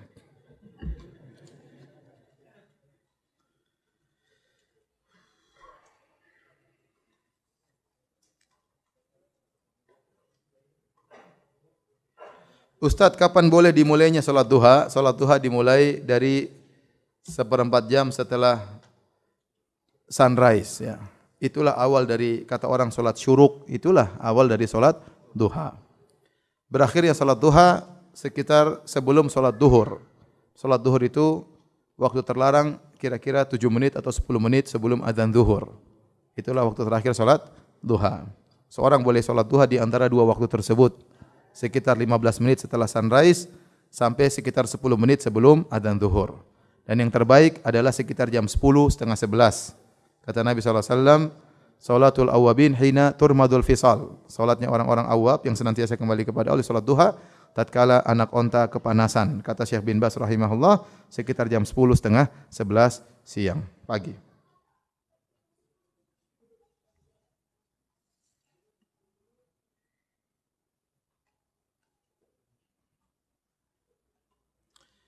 Ketika kita sudah berusaha ya beribadah sesuai sunnah menurut pemahaman salafus saleh, bolehkah kita mengharapkan imbalan dalam ibadah? Misalnya mengamalkan salat rawatib karena ingin memiliki rumah di surga. Tidak apa-apa. Ya. Man shalla fil yaumi wa laila 12 raka'ah banallahu bihinna baitan fil jannah. Barang siapa yang salat rawatib, Allah bangunkan istana di surga. Nabi yang ngomong gitu. Berarti Nabi kan ngiming-ngimingin istana di surga. Berarti boleh enggak kita minta itu? Boleh, Nabi ngiming-ngimingin. Kalau enggak boleh berarti Nabi menyesatkan dong. Ini kalau kamu salat 12 rakaat kamu dapat istana di surga, tapi kamu enggak boleh berharap istana. Ya ngapain ngabarin kalau enggak boleh? Boleh, enggak ada masalah. Yang penting niatnya karena Allah Subhanahu wa taala. Sama orang bilang enggak boleh ente beribadah karena surga. Gimana karena surga? Allah dalam Al-Qur'an banyak sekali sebut surga. Waktu para kaum Ansar berjanji buat perjanjian perjanjian Aqabah sebelum Nabi berhijrah. Kemudian Bai'atul Aqabah, kemudian Nabi bertanya, "Saya kalau ke Madinah bagaimana?" Kata kaum Ansar, "Kalau Anda ke Madinah wahai Nabi, kami akan bela Anda sebagaimana kami bela diri kami dan bela anak-anak kami, bela istri-istri kami." Terus para sahabat Ansar tanya, "Ya Rasulullah, kalau kami sudah bela engkau, kami dapat apa?" Gantian kan? Dealnya gimana? Kalau engkau ke Madinah, kami akan bela mati-matian. Kalau kami sudah bela engkau, kami dapat apa? Kata Nabi, surga. Terus Nabi bilang, enggak boleh harap surga? Jadi enggak benar itu orang, sebagian orang terlalu maksudnya menganggap mungkin dia harus karena cinta, harus karena cinta. Ya, yang paling cinta kepada Allah adalah Nabi Muhammad dan Nabi Ibrahim. Sampai keduanya alaihi wasallam diberi gelar dengan Khalilur Rahman, orang yang dicintai oleh Allah Subhanahu, kekasih Allah dua-duanya itu. Nabi yang lain tidak dapat gelar ini. Yang dapat gelar kekasih Allah cuma dua. Nabi Muhammad SAW dengan siapa? Nabi Ibrahim. Itu pun keduanya minta surga. Nabi Ibrahim, waj'alni min warathi jannati na'im, ya Allah berikanlah aku surga yang penuh kenikmatan. Nabi Muhammad dalam terlalu banyak ayat, dalam banyak hadis, Allahumma inni as'alukal jannah. Ya Allah, aku minta apa? Surga. Nabi suruh kita minta surga. Idza sa'altumullah fas'alul firdaus. Kalau kau minta sesuatu kepada Allah, mintalah surga Firdaus. Ini dalil pakai akal, pakai perasaan. Kalau kita dalil pakai apa? Pakai dalil, jangan pakai perasaan. Dalil menunjukkan boleh kita minta surga kepada Allah Subhanahu wa taala. Dan di surga ada puncak kenikmatan melihat wajah Allah Subhanahu wa taala.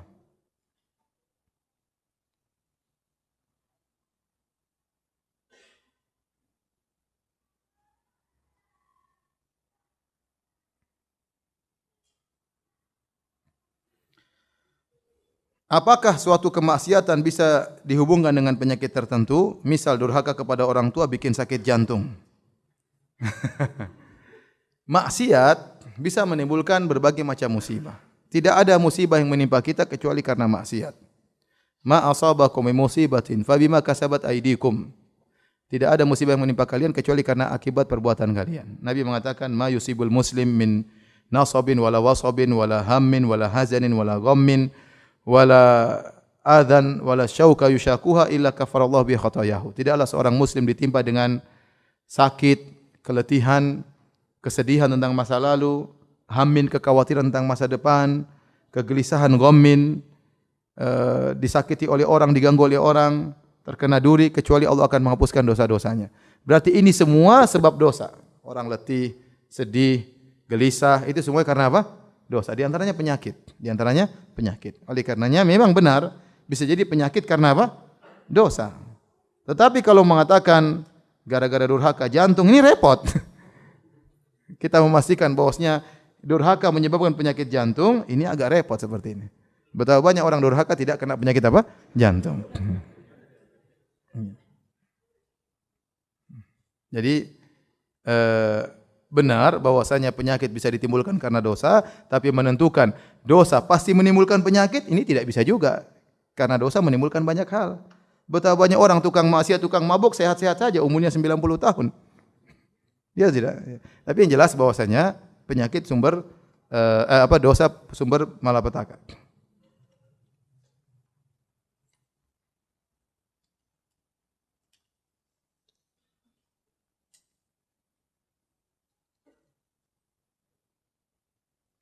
Ustaz, apakah hadis dhaif boleh digabungkan dengan hadis sahih ketika melakukan suatu ibadah, contohnya berdoa berbuka puasa?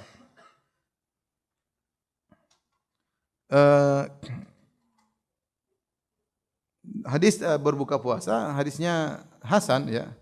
Dhahaba dhamma wa abtalatil uruq wa thabatul ajr insyaallah. Sebagian ulama mendhaifkan tapi sebagian ulama menghasankan hadis tersebut ya. Dan secara umum kita boleh berdoa dengan doa yang lain karena dianjurkan seorang tatkala berbuka berdoa. Makanya Syekhul Islam Taimiyah mengatakan boleh kita berdoa dengan Allahumma laka sumtu wa bika amantu ya. Karena doanya disyariatkan. Adapun lafal-lafal ya, bisa saja dengan perkataan salaf, pembahasan salaf atau hadis yang dhaif selama bukan menimbulkan syariat baru. Faham? Bukankah kalau kita berpuasa kita boleh berdoa? Boleh. Bukankah kalau kita berbuka kita boleh berdoa? Nah, doanya apa? Itu menjadi masalah. Doanya apa? Nah, sebagian ulama mengatakan doanya dengan zahabadz dhama'u karena hadisnya apa? Hasan. Sebagian ulama mengatakan itu pun dhaif, bebas dengan doa-doa yang lainnya, yang mana saja. Ya, apakah itu atau yang lainnya, bebas, yang penting berdoa. Karena di antara keistimewaan orang yang berpuasa, salah satu la turaddu da'watuhum, 3 orang yang doanya tidak akan ditolak, di antaranya as-shaim hatta yuftir. Orang yang berpuasa sampai dia berbuka. Dan dalam sebagian riwayat inna lis-shaim da'watan inda fitrihi da'watan la turad. Orang yang berpuasa doanya tidak ditolak tatkala dia berbuka. Dia berbuka. Hadis ini juga diperselisihkan. Ada yang mengatakan dhaif, ada yang mengatakan hasan ya.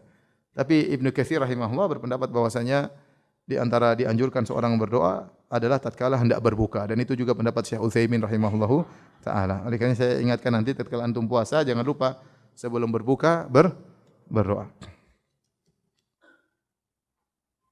Apakah Anda terlalu cemburu sebagai laki-laki jika melihat sikap akhwat yang sedang proses ta'aruf dengan Anda? Suka melike foto-foto non mahram walaupun itu temannya. Apakah cemburu itu wajar atau berlebihan? Bagaimana menyikapinya Ustaz? Jadi baru ta'aruf, belum menjadi milik ya. Ini akhwat ta'aruf dengan ikhwan. Ikhwannya ngecek Facebooknya. Ternyata si akhwat ini suka nge-like apa? Ikhwan non mahram. Dia cemburu, wajar atau tidak? Wajar. Itu wajar ya. Ini mau jadi istri kita modelnya suka nge-like ikhwan-ikhwan yang lain, aduh. Mending enggak usah. Jangan-jangan setelah kita nikah masih berlanjut. Yang lain semuanya begini, pas kita foto kita begini.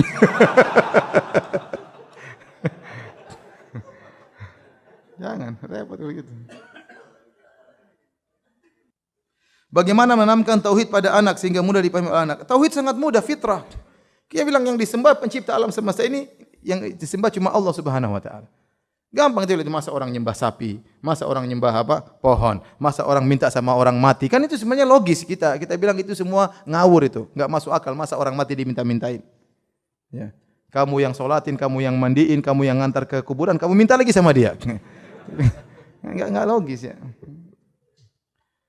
Kasih sajian-sajian, semuanya enggak logis ya. Semuanya enggak logis. Burung hantu, kalau ada burung hantu berarti ada yang meninggal dunia. Apa logisnya burung hantu dengan orang meninggal? Ada 2 ekor burung hantu datang ke rumah. Bung, bung, bung. Waduh. Akan ada 2 orang meninggal dunia. Ya akhi, subhanallah. Ini burung hantu lagi bercanda sama istrinya, ente.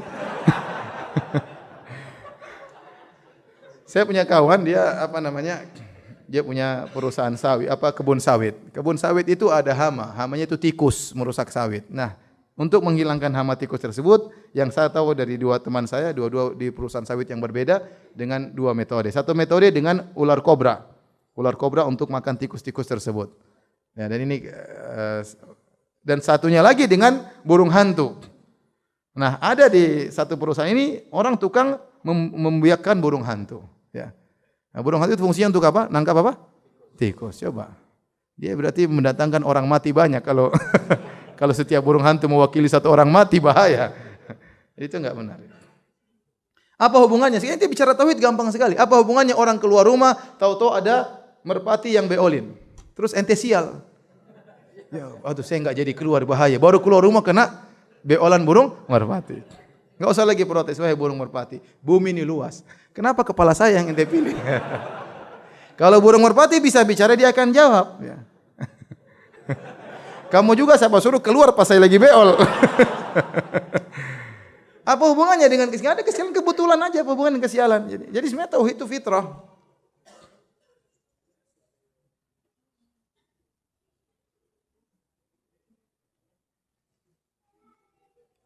Apakah zaman dahulu sahabat memberikan julukan seperti Mu'tazilah, Khawarij? Iya, ini di zaman salaf. Di zaman sahabat ada timbul Khawarij. Firqah yang pertama kali muncul namanya Khawarij. Dan para sahabat menamakan mereka Khawarij. Haruriyah, Khawarij. Mereka sebutkan dengan nama kelompoknya. Kemudian belakangan muncullah Firqah Mu'tazilah, Firqah Murji'ah. Ya, dan itu disebutkan kelompok-kelompok tersebut agar kita waspada. Orang ini punya pemikiran apa? Khawarij. Orang ini punya pemikiran Murji'ah dan yang lain.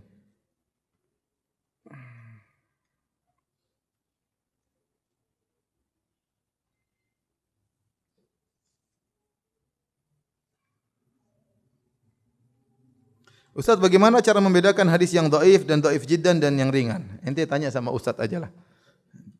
Ini enggak gampang, ini harus belajar rijal, belajar yang lainnya ya. Mustalah hadis, kemudian masalah rijalul hadis, enggak gampang. Serahkan kepada ahlinya.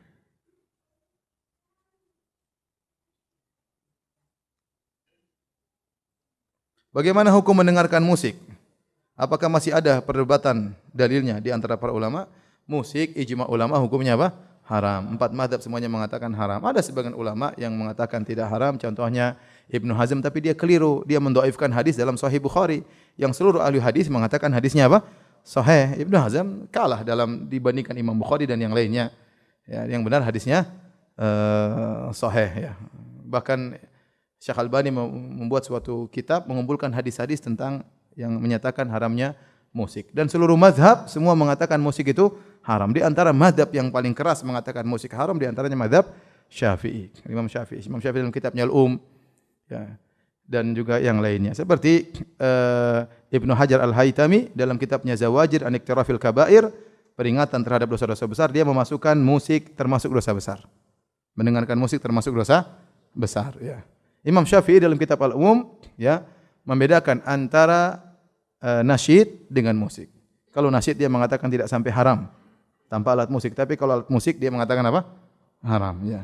Jadi sebagian orang mengatakan Imam Syafi'i membolehkan musik. Padahal Imam Syafi'i tidak berbicara tentang musik, ya. Ini tadi di antara kesalahan karena tidak tahu bahasa Arab. Makanya baca kitab Al-Um salah paham. Padahal Imam Syafi'i mengharamkan apa? Musik, ya. Oleh karenanya ini yang saya sangat sayangkan kepada sebagian dai-dai. Sebagian mereka mengatakan kita harus bermadzhab, harus bermadzhab, harus bermadzhab. Tapi kalau sudah bicara musik, mazhabnya mereka buang semuanya. Iya, benar. Harusnya kalau mereka berpegang dengan mazhab, ya sudah ente ikut mazhab Syafi'i. Mau mazhab mana terserah pilih. Syafi'i, Hambali, Hanafi semuanya mengharamkan apa? Musik. Ini selalu bicarakan mazhab-mazhab, begitu sudah bicara musik, tidak pakai mazhab, ya. Lagi pula musik memang melalaikan, ya akhi. Musik melalaikan. Orang musik dia akan lupa, ya. Orang dengar musik sampai seandainya tidak ada dalil mengharamkan musik, kita bilang musik itu bisa jadi haram. Kenapa? Bukti kenyataannya musik melalaikan. Sekarang dari pengguna musik rata-rata jadi orang soleh atau rusak. Rata-rata melalaikan sudah. Tidak musik joget-jogetan, nanti mainnya dengan perempuan, khamar dan yang lainnya, ikhtilat, joget-jogetan, semua itu semua melalaikan. Apalagi orang sudah punya album. Sekarang dia punya album, 20 album. Kira-kira dia murojaah enggak tiap hari itu?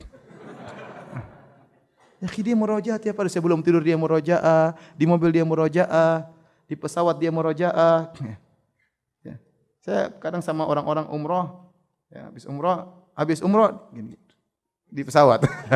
Murojaah. Jadi maksudnya kalau ente semakin punya banyak album, semakin banyak apa? Murojaahnya. Sementara murojaah Quran kapan? Kapan murojaah Quran? Ya, jadi kalau melalaikan tidak ada khilaf bahwasanya musik itu benar-benar apa? Melalaikan.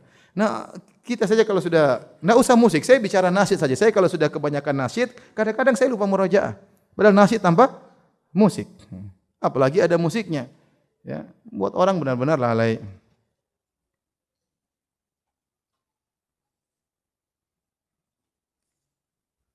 Sudah siang ya? Sudahlah, sampai sini saja.